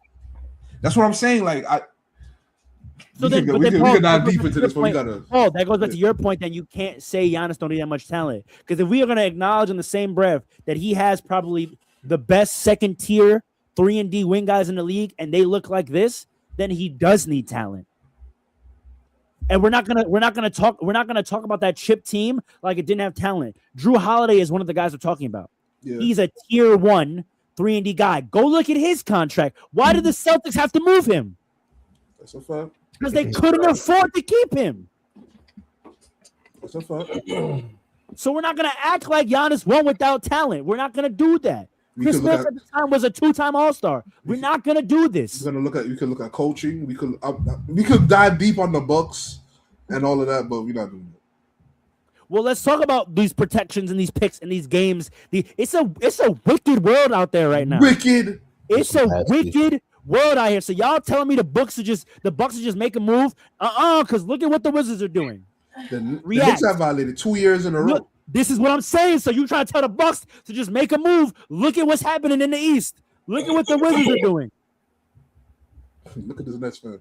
React. Dre, you've been quiet for a little bit. React. Look at the wicked games the Wizards are playing. What do you think about this? I think they're disgusting. And I think they got a lot of contracts they can't move. Oh, quite as kept though. The Wizards might be nice next season, but that's the difference. They have banked all-stars that they're gonna sit and then actively tank, get the protection on their pick, add young talent around vets, and try to come up. It's nasty work, but they did it. They played the games. Yeah. They played the CBA game. That's what the Bucks have to do. That's what the Bucks have to do. They have no choice. But like you said, they can't do anything this season because no one's gonna give up anything without protections. Specifically, And not a especially if Giannis is non-committal. Now I'm gonna say this: a not, and I don't mean to call any team dumb, but you can get away with this with the Bulls. You can get away with this with the Sacramento Kings, but you're not gonna get away with this with a high-level contender right now that's on the way up or quasi contender, right? Because if the Warriors got a Giannis, they're on their way up, right? So there's only a certain amount of teams you can make this happen with. And those are not the teams, by the way, the Bucks want to be dealing with anyway. So I don't know. Best case scenario, he sticks around, wait out a year. His contract ends next season. And I'm sorry, 2 seasons from now. He ends in the 2027-2028 season. No. He's a 27 free agent. Next season is his last. Well, he has the player option. oh, he has a player option, yeah. He's probably not picking that up. He's not picking that up. Oh, so next year the long-term contract. So he's a free agent at the end of next season, just like Jokic. I see the game he's playing. He's trying to do a 2010, bro. Oh nah. Oh nah. Come on, bro. If that's the case, then Was he it rookie, right? last pod that I read off all the 27 free agents? It was last pod, right? Yeah. Do we need a reminder of who's a free agent in 27? We're doing the signs now. Well, if that's the case, then he's made his decision. Yeah, that's a fact. That's what I keep trying to tell Paul. Wait, hold on. But Playing wait, games. hold on. But where they doing it though? Miami. Could be Milwaukee. Brother, in 27, remember what I read off? 27 free agents. Steph Curry, Giannis, AD, Jimmy Butler, Jokic, Kat, Paul George, Donovan Mitchell, Kawhi Leonard, Kevin Durant, Zach LaVine, Trae Young, James Harden, Brandon Ingram, Kyrie Irving. I could keep going, bro. You know who also We'll comes off at see. 27? Those top level 3-and-D wings I mentioned before. Drew Holiday, Jeremy Grant, DeJounte Murray, Andrew Wiggins, Miles Bridges, Cam Johnson, Kuminga, Kuzma, Hunter, Caldwell Pope, Dylan Brooks, Josh Hart, Malik Monk, Keldon Johnson, Grayson Allen, Bogdan Marjanovic. Do you see what's about to happen? Why would any of those top level 3-and-D wings go somewhere and sign right now? We all about to figure it out in a year. It's a fact. We shall see. Low key, And, they also, and with the new cap, all those 3-and-D guys are getting $100 million plus 4 years.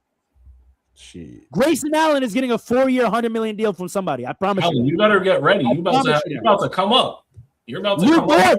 Wait, Lou Dort. Lou Dort's gonna get a 4-year, $100 million plus deal from somebody. Not this year. Not after this year.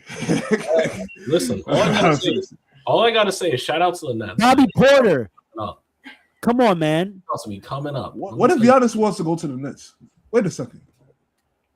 That's what I'm telling you. That's what Hold on. Wait a right second. now. That's what I'm trying to tell you right now. We're all joking. Allen's sitting there quiet because he knows what's about to happen. No, I honestly don't think that's gonna happen. I'm not gonna hold you. Yeah, all right. I could see I can see. No, wait. Listen, a barren land. A barren land. Nothing going on. Don't do this Michael again, Porter please. Jr. Nothing going Michael Porter on. Jr. is gonna be a free agent. How much money do you think he's about to get? Averaging 30. He will get paid. Nothing going on. A bunch of Don't cap do this space. again. Don't do this again. A bunch of cap space. New York City. Oh, Can't do it on the Knicks. The way we run it, we're not letting that happen over here. Well, I don't know. Cat's contract expires. When? Yeah, we're not. I don't think we're gonna chase free. I think those days are done. We have an actual system and culture. Yeah, okay. Let's see how this playoff goes and think if they won't just let Cat walk. You know, We're going to the finals. Actually, it I'm depends on saying, what happens this year. If it don't go that way, you think they're not letting Cat walk It's with going Giannis that on the way. market? It's going that way. It depending. We might trade for him. If it doesn't go that Why way. would you do that when you could just when? And this is There my ain't point no way. before. Ain't no way. Why would I trade? Why would I? Because here's the thing: if I trade Cat, right, I probably got to sweeten the deal, and it's mid-season, and we got to try to coalesce with expectations of winning right now. I'm gonna try my hand with Cat right now. Maybe we get it done. If we don't, I let him walk at the end of the next year, and I sign Giannis in the summer. Nah, see, but we got to understand our franchise player is turning 30 this year, so we got like a 5-year window, and he plays physical, so it's like, we can't afford to wait and waste years, But in your mind, just like you as a fan, they don't consider this year a waste. They think they can maybe do it now. No, But I'm talking about next year because you're talking here's about what I'm saying, it's a 2027. great backup plan, right? I think we can win with this team we have right now. But if I don't, I know I get off this contract and then this man's available. He's not going to be available until the following year, though, and that's a wasted year of Jalen. It's the summer. That's what if you're a Knicks fan and you're a Knicks front office, you think you can get it done as constructed. You have this year and you have next year.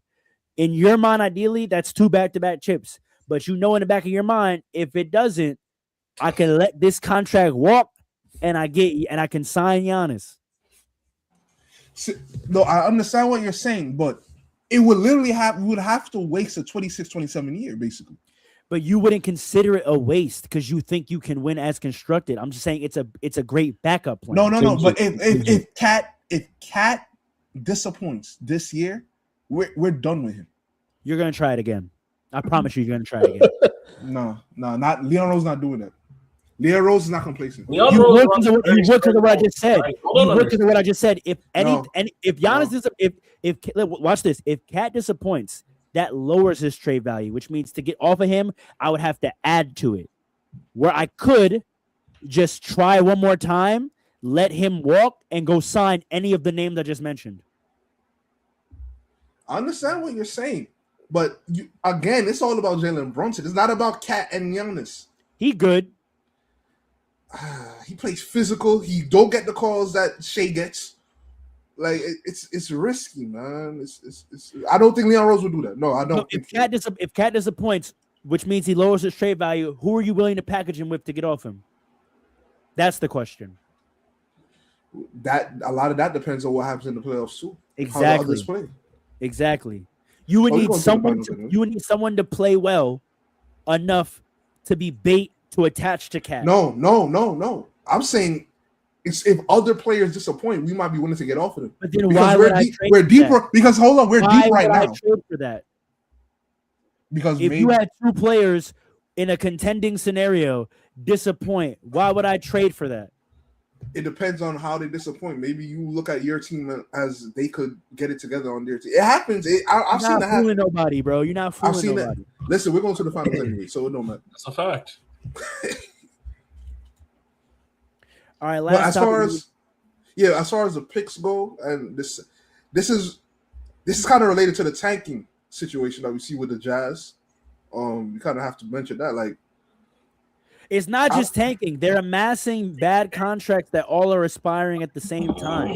yeah, Low key, don't sleep on the Cavs. The Cavs got off the Hunter contract. They Yeah. have James Harden, which looks like a great win now move. But Harden and Mitchell are both also free agents in 27. So if Yes. it don't work these next 2 years, they can completely rebuild. They just have to get out Yes. Jared Allen's contract. yes. Don't sleep. The Wizards, they could try it next year, but don't work. Trae Young and AD's contract both come off the books after that year. But see, I don't have a problem with that type of That's maneuvering. great front officing, I think. Right now, the tanking now. That's the Right.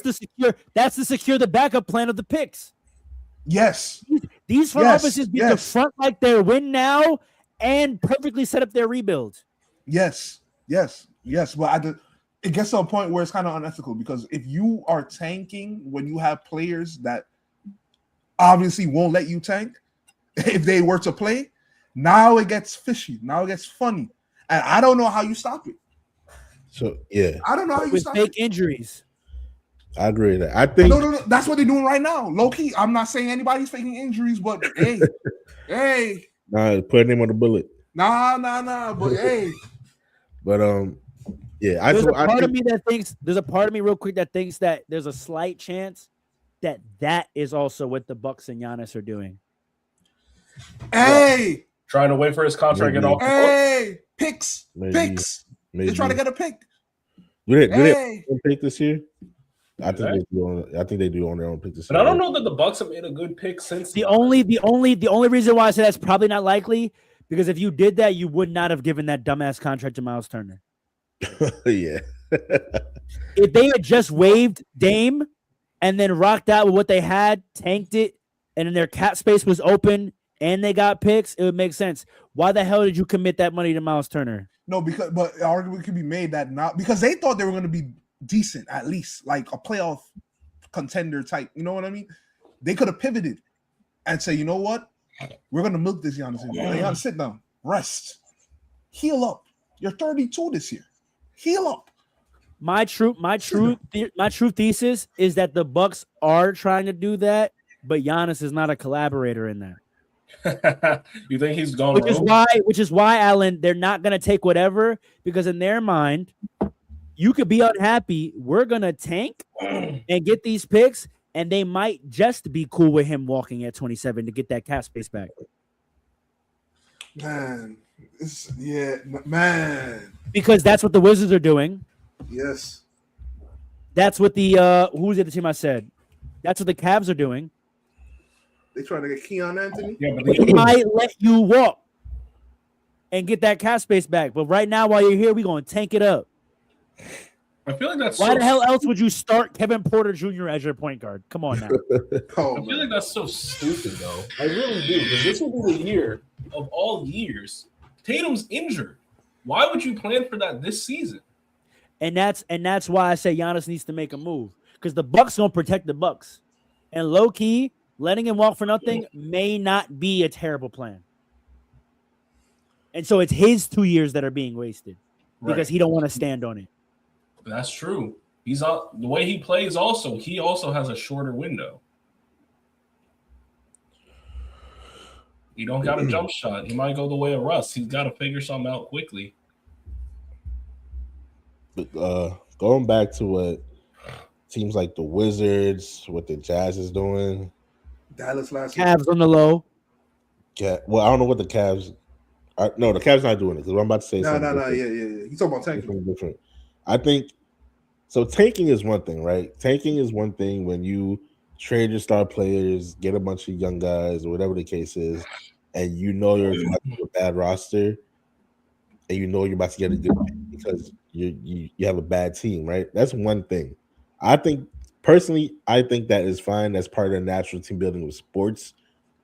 That's one thing. I think it's something completely different when you are sitting guys in the middle of games to affect the outcome of the game and make sure that you lose, or you purposely don't play a guy this game, or you're purposely sitting your team, your best players out in order for you to lose against other bad teams so you get a higher pick.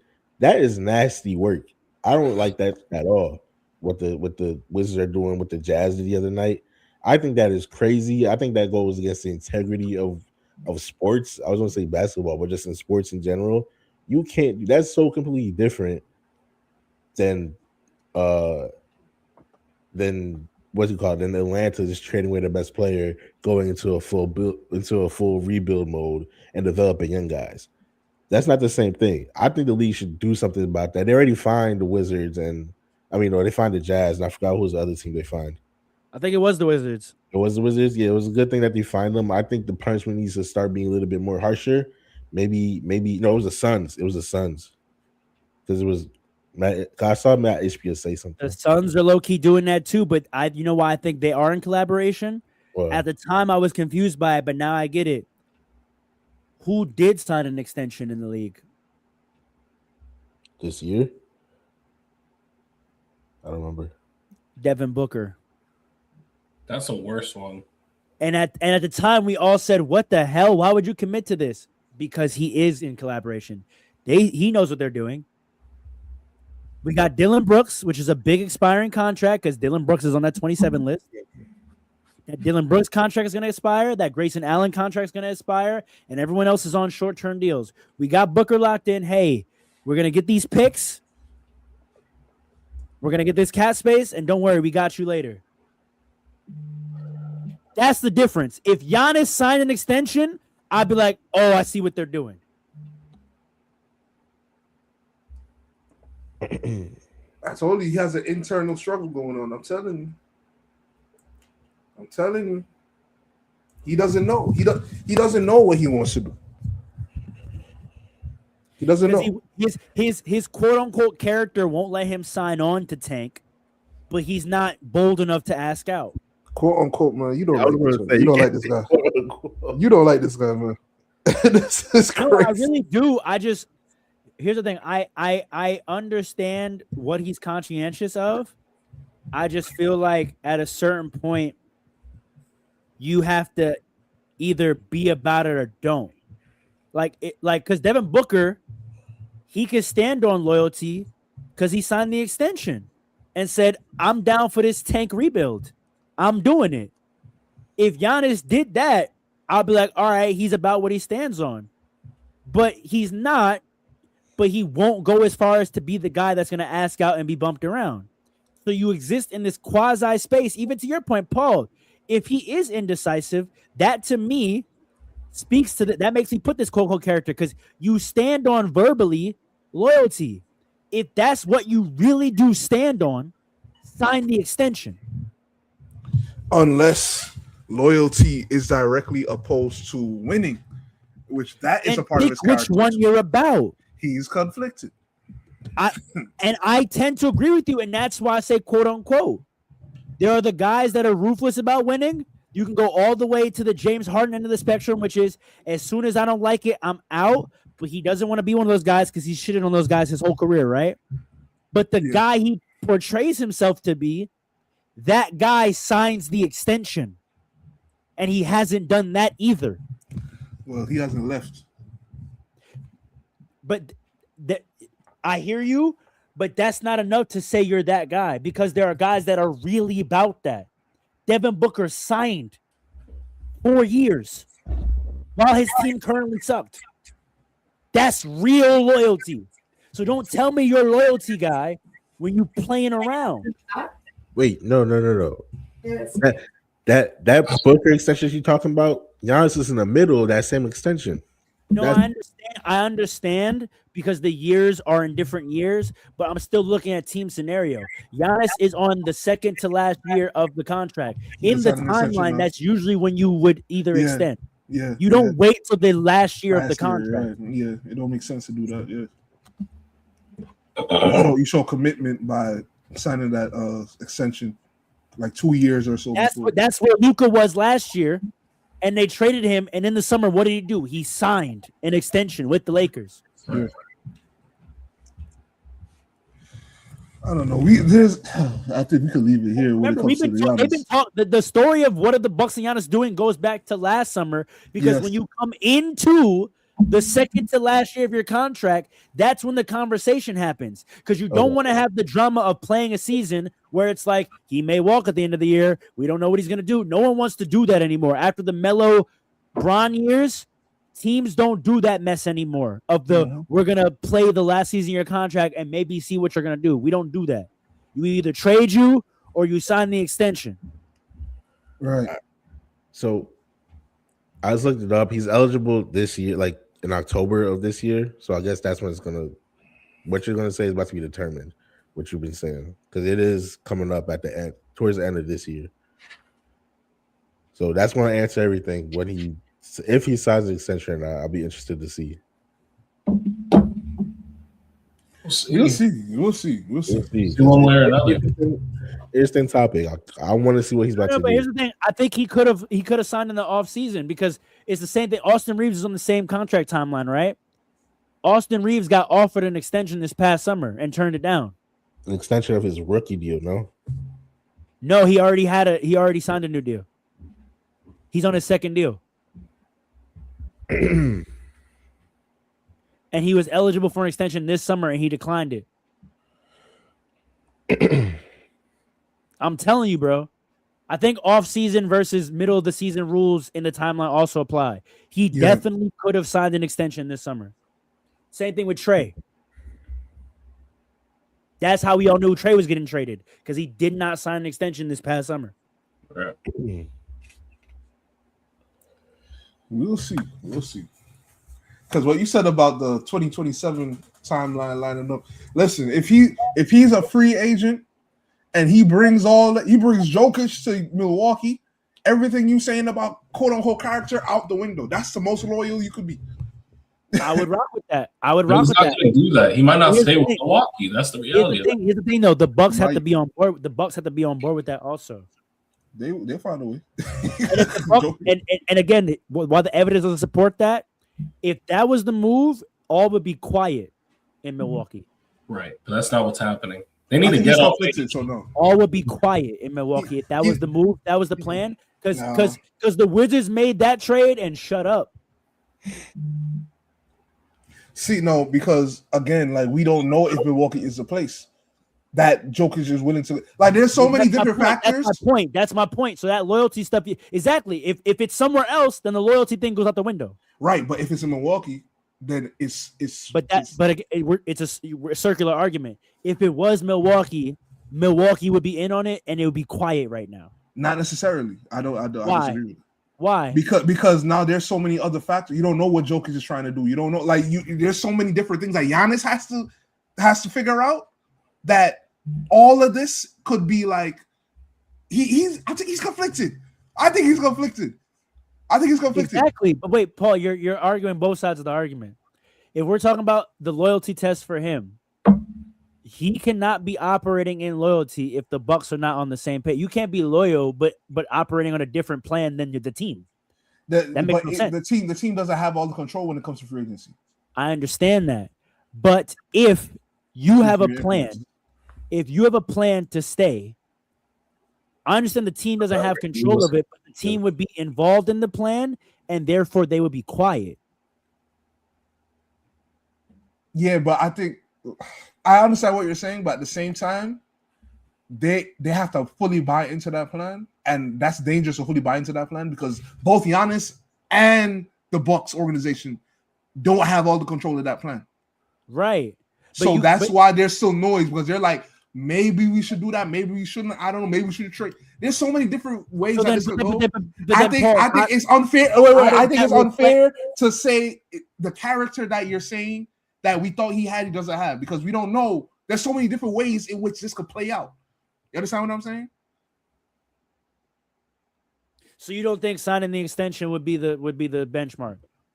That would be a benchmark, a big one. I agree with you, but if he brings I have a Jokic, question though. If let's say he's just making a general 2027 plan, and it just so happens to turn out that it works out that they make Milwaukee the place, we give him loyalty credit for that.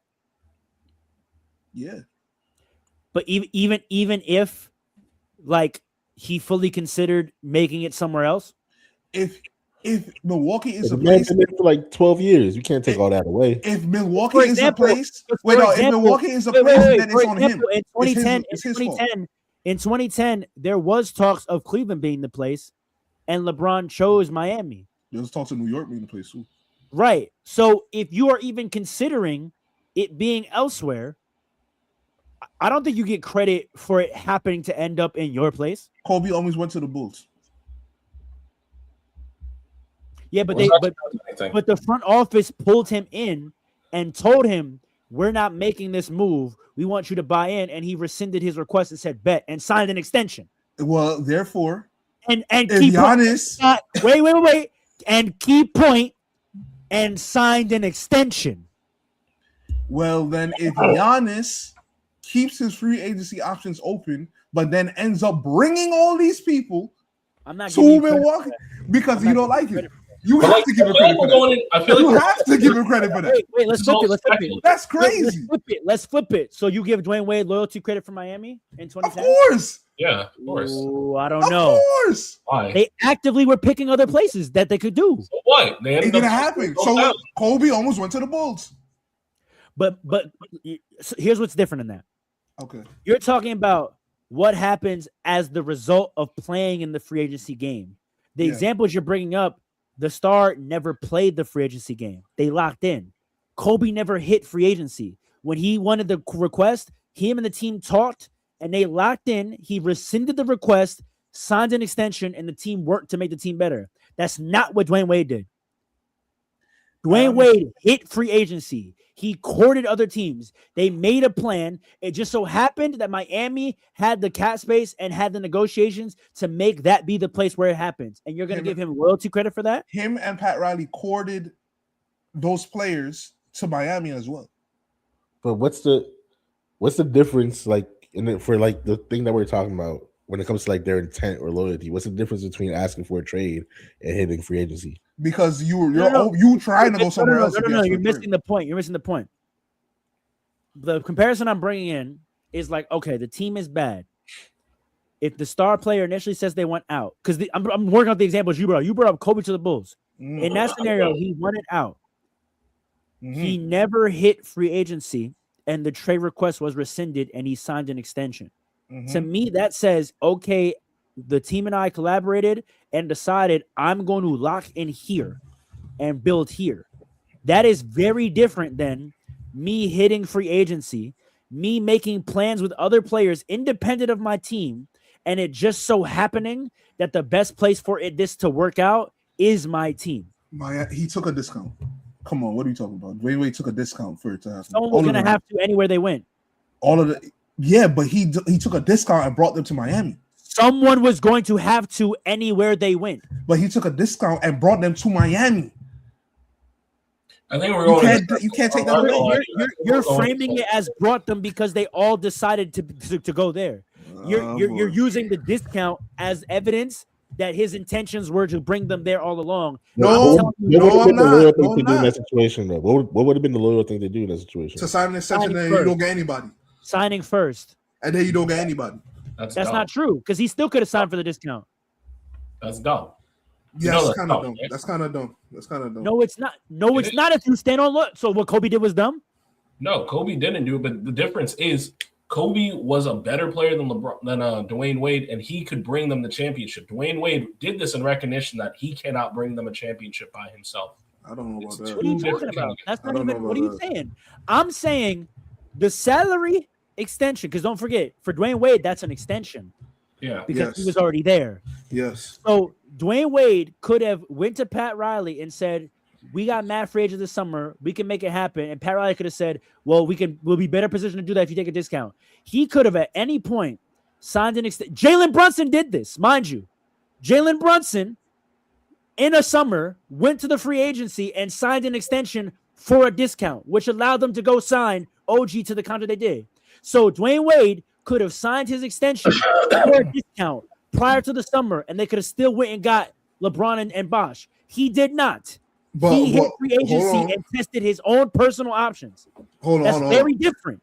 Hold on. LeBron was undecided for a long time as well, so that you can't be signing extensions when you're trying to get the main piece and the main piece hasn't agreed, which is why I'm saying Jokic plays a big part in that. Paul, but this The is flexibility that free agency, going to free agency gives you, is smart to just go to the free agency. It doesn't mean For that the- you're. yes, for the player themselves. That's not loyalty. Who said that? If you bring it, that's kind of Why does crazy that to matter me. in this scenario? That's kind of crazy to me. It's only it's not loyalty if you leave. That's it. Come on, man. No, Like, that's cap, bro. That's cap. Nah, it's not loyalty unless you leave. That's why I brought up Kobe. He didn't leave. He It's requested to the leave. manner. It's the manner in which. Nah. Because it's better. Sometimes it's better if you just go to free agency for your own team. No, it's not. How did him going to free agency help the team at all? he allowed LeBron the flexibility to even consider Miami, because if he had signed long term to Miami, they would have more of their. You're their- wrong. That's what I keep trying to point out is you're wrong. The contract, because you're acting like Dwayne Wade didn't also sign a contract with the Heat that summer. And what I'm telling you is the contract that Dwayne Wade signed. They colluded together. Hold on, let me finish. The contract that Dwayne Wade signed with the Heat in the summer, that was an individual business transaction. The numbers and the terms of that contract could have been signed at any point in time. At any point in time.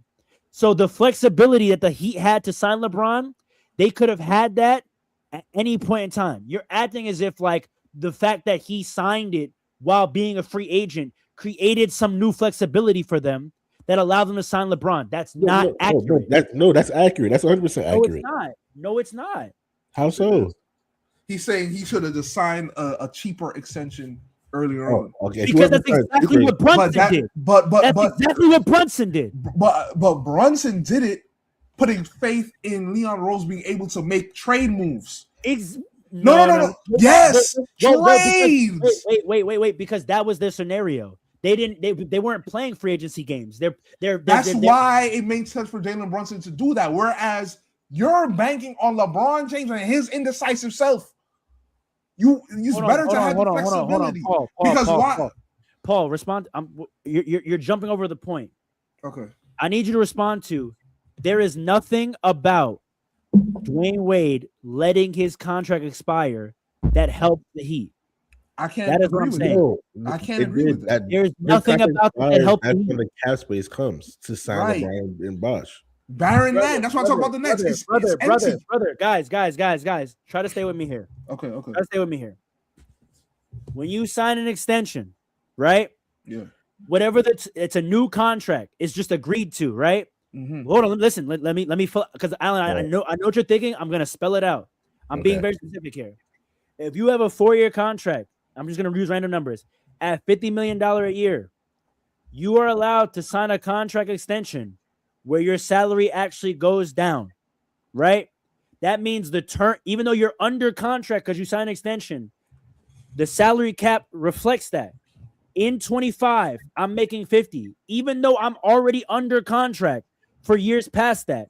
If I sign it for a lesser salary in 26, the team gets the cap space back because my salary goes down.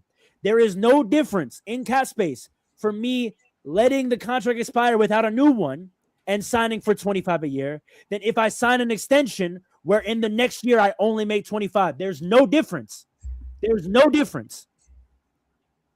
You're saying the structure of the contract. I'm Okay. saying cap space rise, right? Yeah. If I don't have a max space contract right now today in 25 because my star player makes 50, if we come to an agreement where I now have him under contract for the 26th year, but that agreement says in 26 you're going to now make 25 instead of 50, right? When the summer hits, I now have that extra cap space because the contract that kicks in is for you to only make 25. There is no difference in doing that than from letting the contract expire with no new contract, you being a free agent technically, and me then signing you to a new deal where you make 25 a year. There's no difference. Can I tell you where I disagree with you? Yeah. The difference is going to sound crazy, but the difference is like that 25. But let me explain. I'll take the same here. So I don't know, cap. Let's say salary cap is 100, and let's use the same 25, right? And so it's also important to know he signed a new deal. It wasn't an extension. That's important because that's actually what I know. That's what I'm pointing out. Go ahead. Yeah, but here's why. So let's say the max, let's say at the time was 25, like you said. I'm the star player of this team. My contract expires. We have no other contracts on the books, so we have the full 100. Well, we're not gonna do that. We're not gonna because they didn't have nobody under contract. They had very minimum people. It was all role players. Very minimum people. Sure. Role players. Sure. So let's just say we're starting at a zero salary cap. Almost, yeah, damn near zero salary cap. Sure. And the max is 25. I can now sign 2 25s and still have enough cap space, right? Sure. Now I take the star player who was already here, signed to a new 25 because we still have his bird rights. But that's not what I was saying. That's what y'all are missing. He's saying the structure of the contract he say you could design it where you make less money later in the contract. That's right? my point. An extension doesn't literally mean that you have to extend the exact arrangement of the existing contract. All it is you're extending the term of the contract time-wise. Yeah, but you can have the terms change. That's how people don't make the same amount every year. Most contracts go up. You sign a $100 million contract. Sometimes it's 25 each of the 4. Sometimes it's 10 for the first one, 20 for the second one, whatever. You can have that do the opposite. Right. I'll give you another example. LeBron 2 years ago, he had a player option. I don't finish his point though. Hold on. My point. What I was going to say is if he signs that extension, they're not working from the zero anymore. They're still working. Now they're working at like the 50 to 25. Absolutely. You're right. Wait. You're losing me. You're losing me. Hold on. Math wise, right? Say there's 0. Let's say, forget the supporting players. We're just talking about the 3 players they brought in. Right. I'm saying the numbers of those 3 contracts, right? LeBron at, let's say, because you used 25 as the max. I used 50 because it made it easier for me to reduce from 50 to 25. Right? Let's say the max is 50. Dwayne Wade was making the 50. What happened was it expired. Of the max spaces, they had no one in a max spot, right?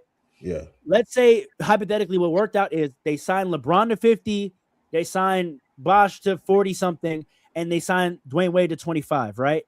And that made the cap space work, right? I'm saying that number that Dwayne Wade signed a contract for as a free agent, there was nothing stopping them from signing him to that number in the form of an extension. That's what I'm saying. I understand. I understand what you're saying. I still disagree though because it's not 0. What do you mean, bro? Because you signed the extension. Hold on. You're right. Exactly. Hold on. Listen. Let's say whatever, right? You need it. You only have, let's say, what do the numbers work out to? Let's say 50, 40, 25. That would be 115, right? You're saying them having the full 115 in the summer to work with allows them to sign LeBron to 50, Bosh to 45, Dwayne Wade to 25, right? No. Actually, what we're saying is they have the flexibility to do what they want. Hold on, no. Wait, hold on. We still have to work with what happened, right? What eventually happened in the hypothetical world is you signed LeBron to 50, you signed Bosh to 40, you signed Dwayne Wade to 25, and you hit your 115 cap, right?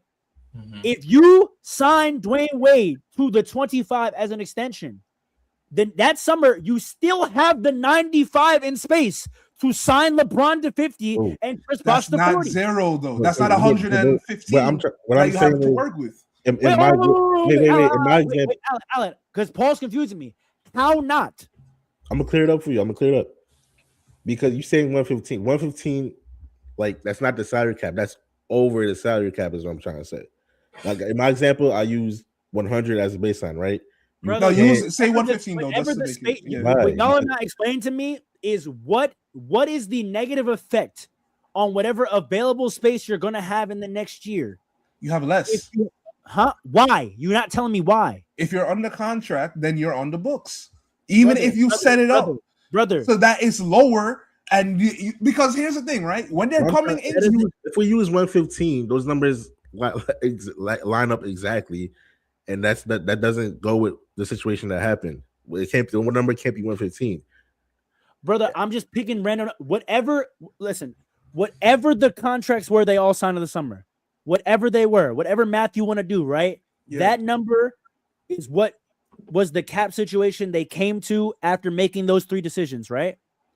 Y'all are not explaining to me that whatever the deal in that situation, whatever the deal was that Dwayne signed, which left enough space for them to make the deal they made with Bron and deal they made with Bosch, y'all are not telling me how if they made that exact same deal with Dwayne in the form of an extension, how they would not still have that space to sign LeBron and Wade. I mean, LeBron and Bosch. Because they wouldn't be able to sign LeBron and Bosch at max extensions with Dwayne Wade on the books. That's the why you're not telling me why. Because Dwayne is taking up the cap space. They can't sign two max players. D Wade. Hold on. Wait.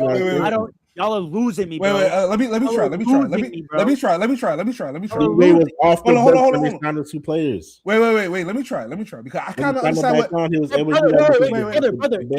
If you sign an extension where the terms of the new contract kick in and it's not a max, you now have a max.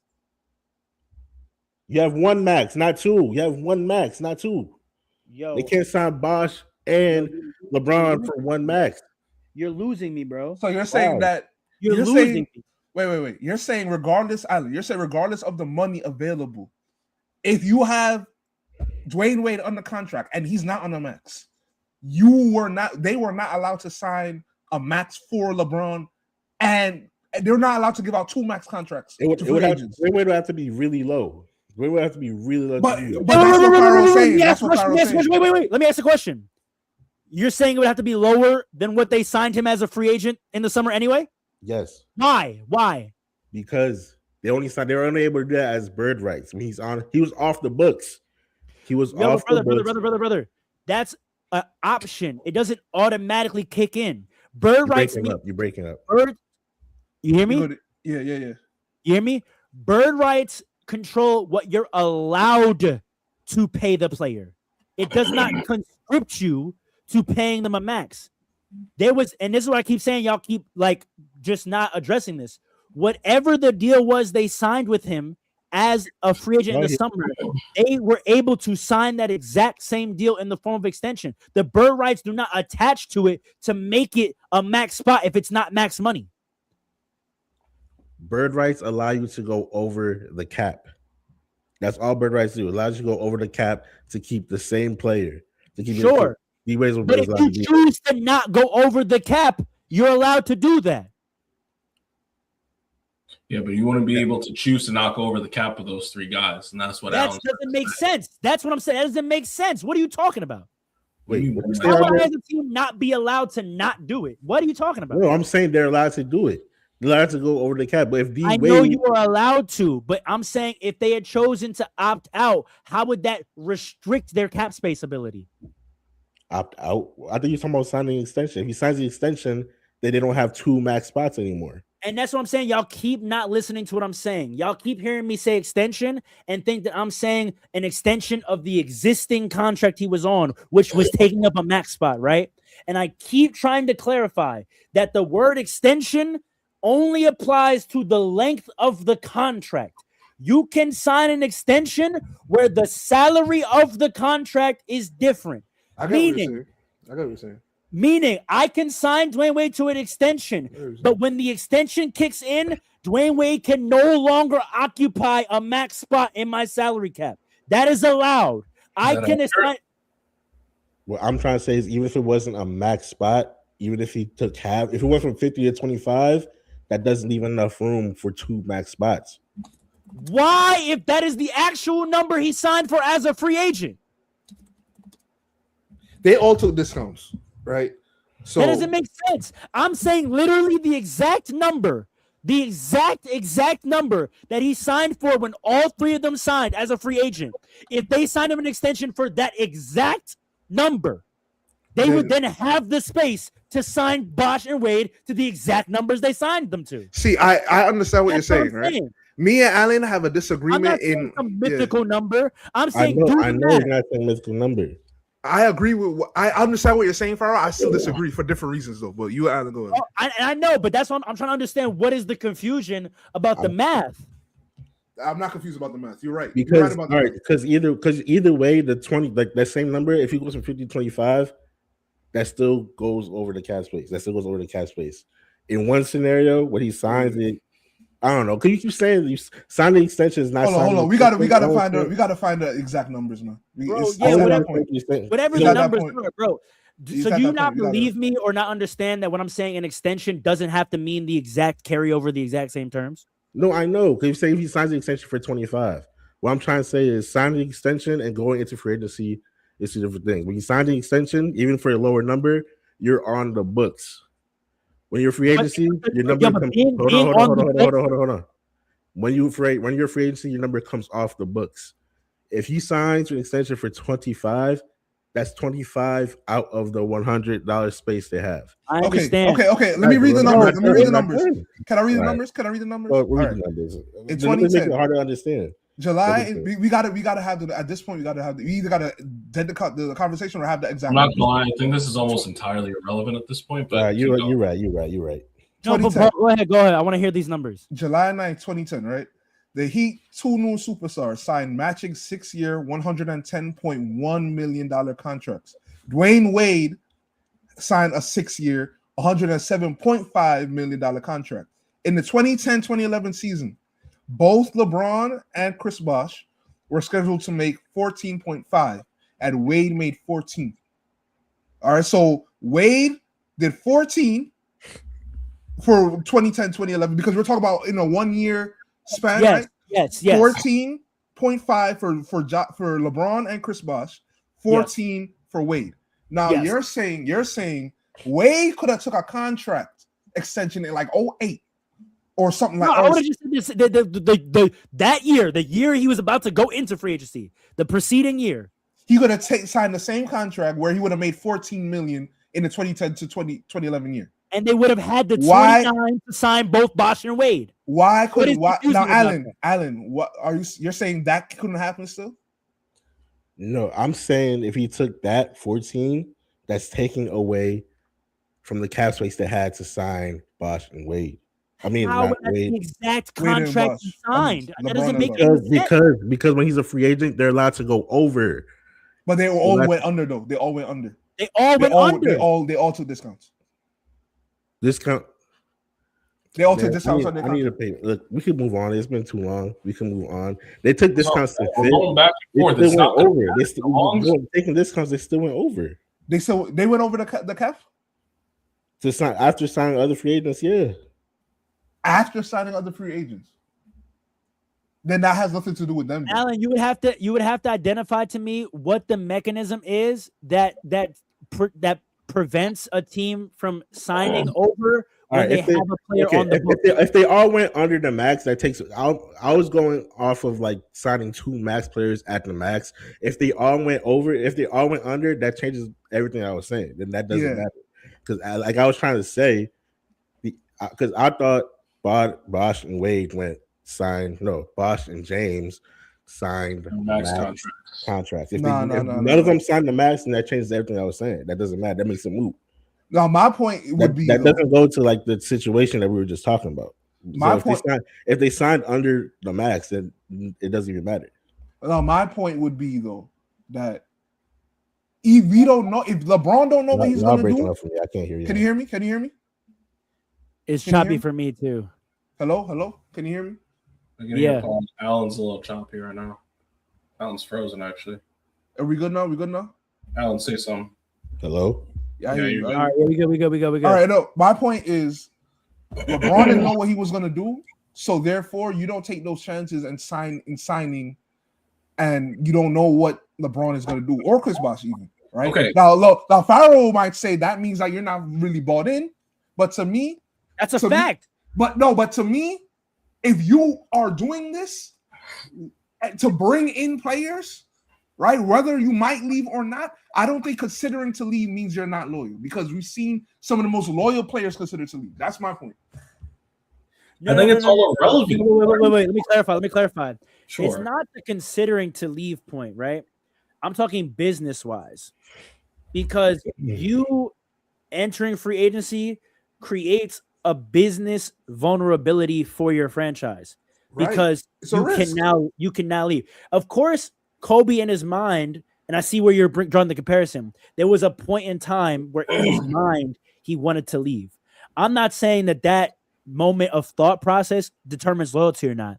I'm talking about the business decision you make in that moment. So sure, both Kobe and Dwayne Wade both thought about leaving. That wasn't the loyalty test for me.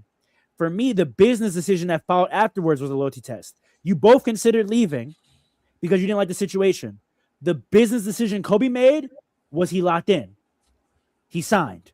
The business decision Dwayne Wade was, I'm going to protect myself just in case and hit free agency. Just in case this plan doesn't work out, I can still dip. That you setting yourself up to still look out for you is you looking out for you primarily. Look, You in that demanding a moment trade is the same signing thing. is saying, I'm going to be loyal and lock in. That's all I'm saying. Demanding a trade is very similar. It's very similar. You're trying to look out for your best interest Yeah, I in don't see demanding how that it's trade. different.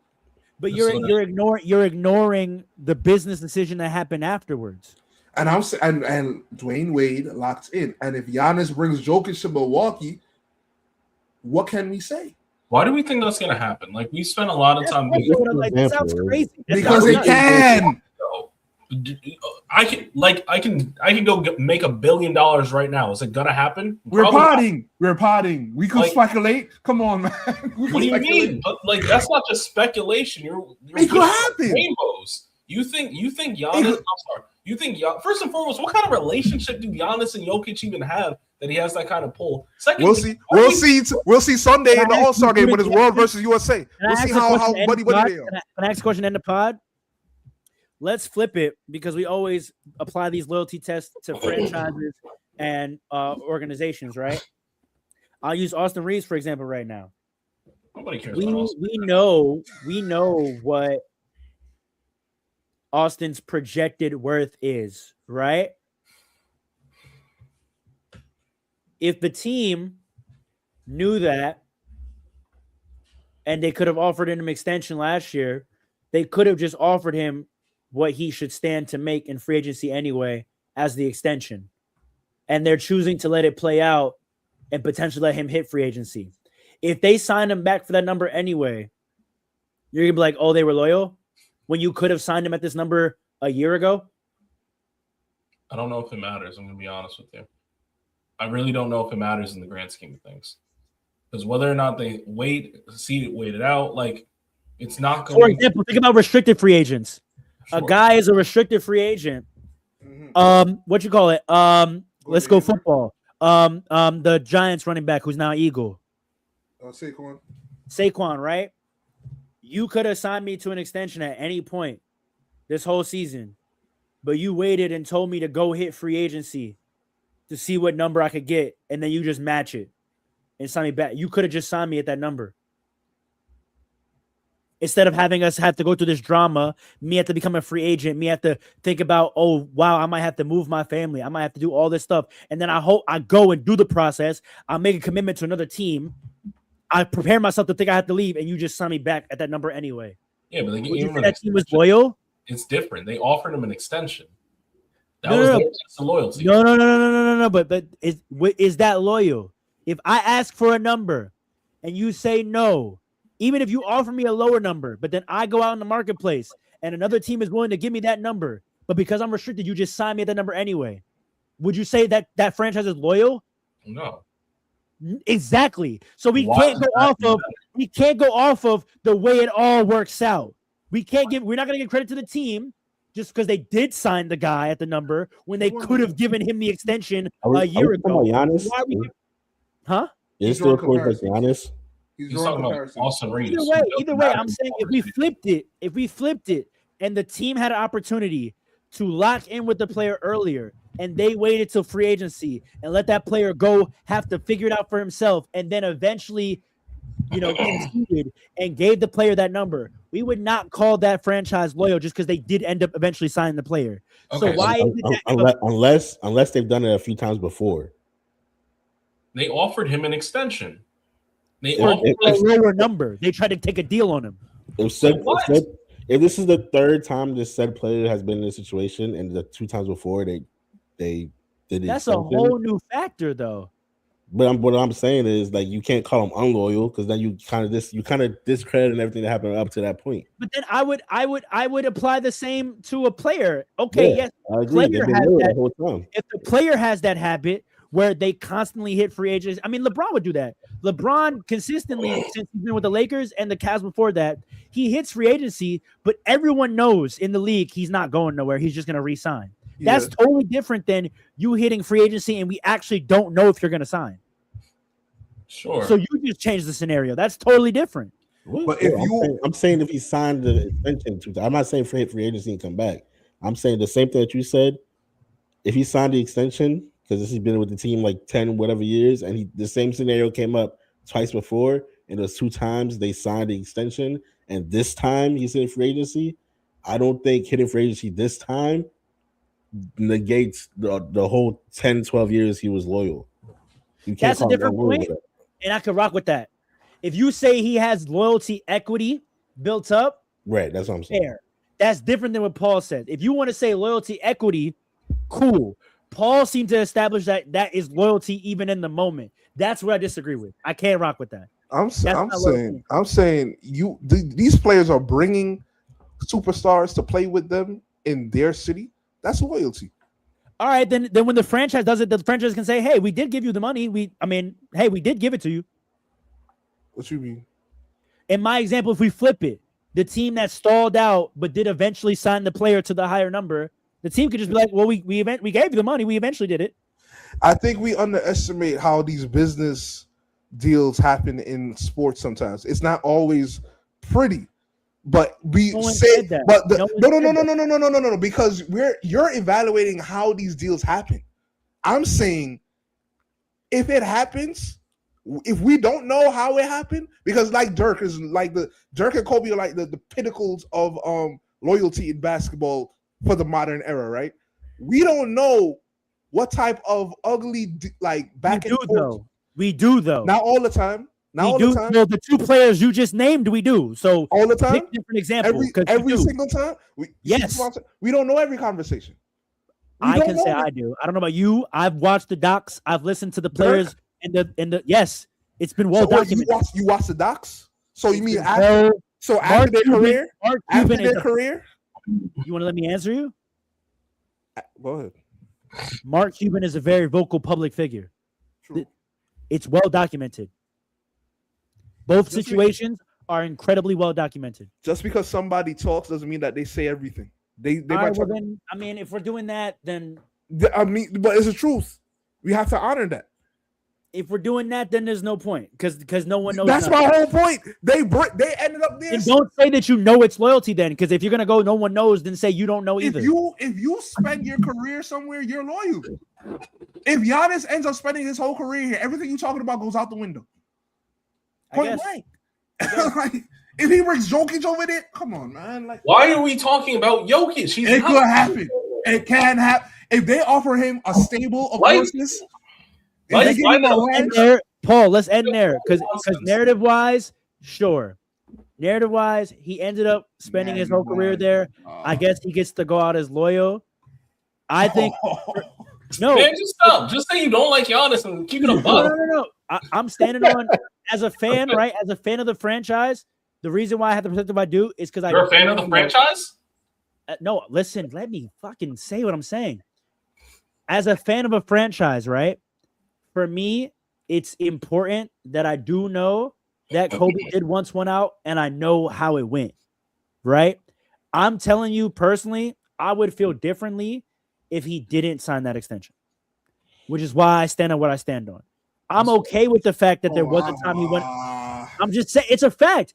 This is Talk that's to what I'm saying. It's well talked about in fandoms, on Laker podcasts, whatever. It's a well documented, well discussed part of the saga that the reason we don't hold that moment in time where he wanted to go against him is because he locked back in an God. extension. Please, bro. Let's That just Give you detail is 5 important. championships, and you will hold that again. Come on, man. The detail is important, bro. It All I'm is. gonna say is this: It when is. everybody in the Bucks Stadium gets a Kolschi sweatshirt, we know what it was. Light it up. We'll see y'all next time. World versus USA, who winning? You said what? World versus No USA. one. Oh, we didn't even talk Including about us. the fucking All-Star We're not weekend. gonna win either as fans.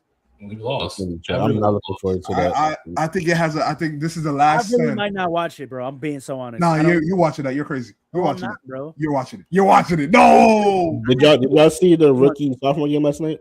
No.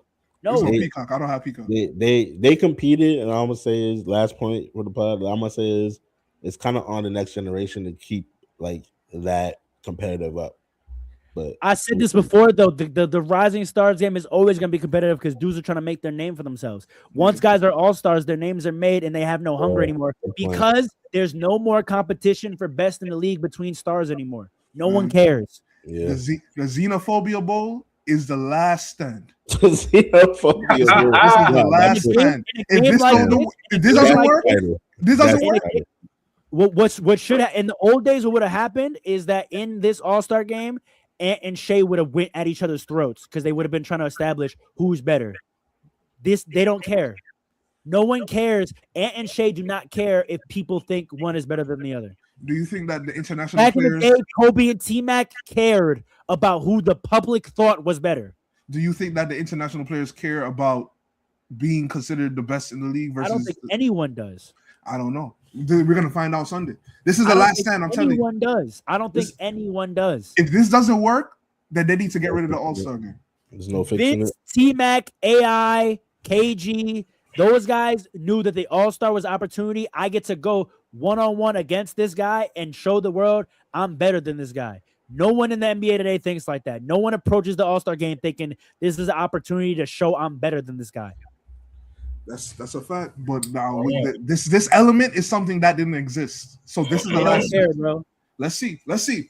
You know why? Because see. all these players just played each other in the Olympics when it actually matters, and it was decided already. It's too late. Oh really? Oh really? You sure about that? Y'all was supposed You to sure do about this that? before the Olympics. Nah. Y'all were supposed to do You this sure about before that? the Olympics. It's been decided already now. I think if the international players start blowing out USA, they're gonna start fouling. Cap. I think they got some type of pride about. If you listen to the former player, well, they're former players. So Why would I care? I got a gold. What is it? Medal. I already proved it. no, because that's different. You're representing your own country. Now this is about international. They're saying this is an international What game. makes you think all the different international players care about They don't like care about the that. category of I international? don't care about that at all. I think just they- fought for my country in the Olympics. Why would I not care about all the non-American countries? because I think there might be some type of grudge that they might Especially when- secretly but- hold. They got Against the some USA Americans players, on you the never team. know. It's nonsense. They got some. That's the next thing too. That's, Cat that's is more about to beef. play on the international team. That's more beef. That's more beef. Donovan Mitchell wanted to play on the international team because his grandmother. But you see my point, Alan. I think it's like That's more I beef. like though. my country is one thing. What is like? Yeah. Why would I care about this arbitrary international nonsense, yeah. category? Well, the what US, does that the mean US to play, me? the US players might care. Yeah, the U.S. players need to. That's what's going to do it. The U.S. But players. again, why would I when we just beat the whole world anyway? Now you're not beating the whole world together. They form like Voltron. So Let's see. Let's see. Let's see. Let's see. Let's see. I I'm, got a not, little I'm hope. not looking forward to it. So I got a little. I'm not gonna lie. I got a little hope. I think in the back of their minds, they're like, "Nah, we got to win this one." Cap, no one's built like that. Ah, The only person I hate to say it, the only person built like that is KD. if he start going crazy, I could see Luka trying to match him. Cap, Probably. No, probably. Luka getting back and forth. You said what? why do you hate to Luka say it's doesn't get KD? into back and forth Wait, hold on. Yeah, that's a fact. Why you? Why do you hate to say it's KD? because I don't like I'm not usually a fan of the way Kevin Durant approaches the game with certain things. I'm dead serious. I have you said it before. I have different basketball philosophies than him, but his philosophy is one that I think in this very instance would be competitive in this way. But I don't see that in anybody else. And no one in the international has that other than maybe Shea, but maybe. Like that's a real maybe. Luka don't get in the back and forth because he ducked one with Ant last playoffs. I said it. Like isn't Ant in this? Yes. I don't, but he don't. Wait a minute. He only Isn't Jalen Brunson in this? He only care when it's real. He's a goofball. This could get real. Oh. No, I'm don't notice it's like Ant is still a young goofball, so he don't get up unless it's real. No, I know what you mean. I know what you mean. Built like back in the day. Every time we step on the court, it's real. No one's built like that no more. I think this has a potential to get real. I'm telling you. Wishful thinking. You're hoping yourself. It is wishful. Yes, you're right. You're right. Yeah, you're hoping yourself into it. Like you're right. You're right. But there's a thing about these guys' personalities. Tell me that. This is crazy as well. This is crazy as well. Facts. Shay's more concerned with the colorway he wears during the game. You did call a grown man a goofball. That's a fact. I don't think Ant's grown, respectfully. Oh. All right, so we out of here. Y'all think 24 is grown? We out of here. Yes. Wait, as all 30 or approaching 30-year-old men, is 24 years grown? Yes. 24. Depends on the 24. Adult and grown are two different things. Depends on the 24. Depends on who the 24 is. That's a good point. Okay, do you think that 24-year-old is grown? Hell no. And that's why we all like. I'm a cat. I mean, we're not getting into that. He's not grown, bro. I'm not getting into He's an that. adult. He's a man. I'm not gonna listen. He's fathered multiple children is a fact. I'm not just for his manhood. He's an adult. Listen, he's a man. Listen, that doesn't mean nothing. You got 16-year-olds doing that. That doesn't. I'm not gonna call him grown, bro. I'm not gonna do that. My dad still maybe thinks I'm like. I think I'm just peeking into my father thinking I'm grown. Like maybe. Do your parents ever think you grown though? that's what I'm about to say. Like, I did ask my dad that. He told me what the exact factors are where an older generation starts looking at you as grown. Interesting. I know what they are for at least my family. I'm maybe just getting there. Honestly, a lot of older families, like older, especially Caribbean, they're not looking at you like that. Probably ever, bare minimum, not till you got a kid and been married for years. Yeah. Multiple kids, actually. Yeah. They got to do something. You feel me? You feel go with the chip first. You know what I'm saying? When you start moving like you grown. They could say whatever. I don't care. I'm grown. You know what I mean? Like, all right, all right, we did it. Light it up. This was a good episode, boy. It was long. Look at that, 2.5 hours, and Paul didn't leave. He's capped. Yeah, and guess what? I'm not about to do. I'm not playing no 2K. About to do it. Okay. It's all slow right. It's slow for all that. Yeah, thank Paul for that. Oh, I'm the reason we started late. All right, I'm gonna catch y'all. Let's get it. Yeah, all right. Yeah, thank you.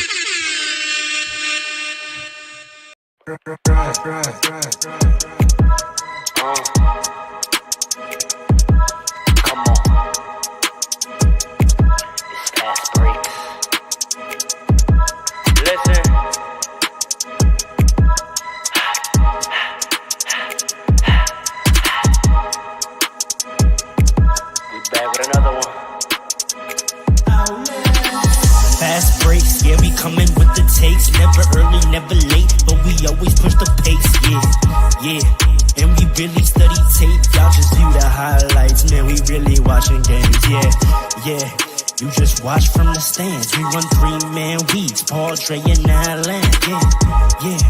Way more than a fan, we got love for the game, we don't have to pretend. Got it out the mud like you get it off the glass. I'm the run the fast break, throw me the outlet. Yeah, we got it out the mud like you get it off the glass. Time to run the fast break, throw me the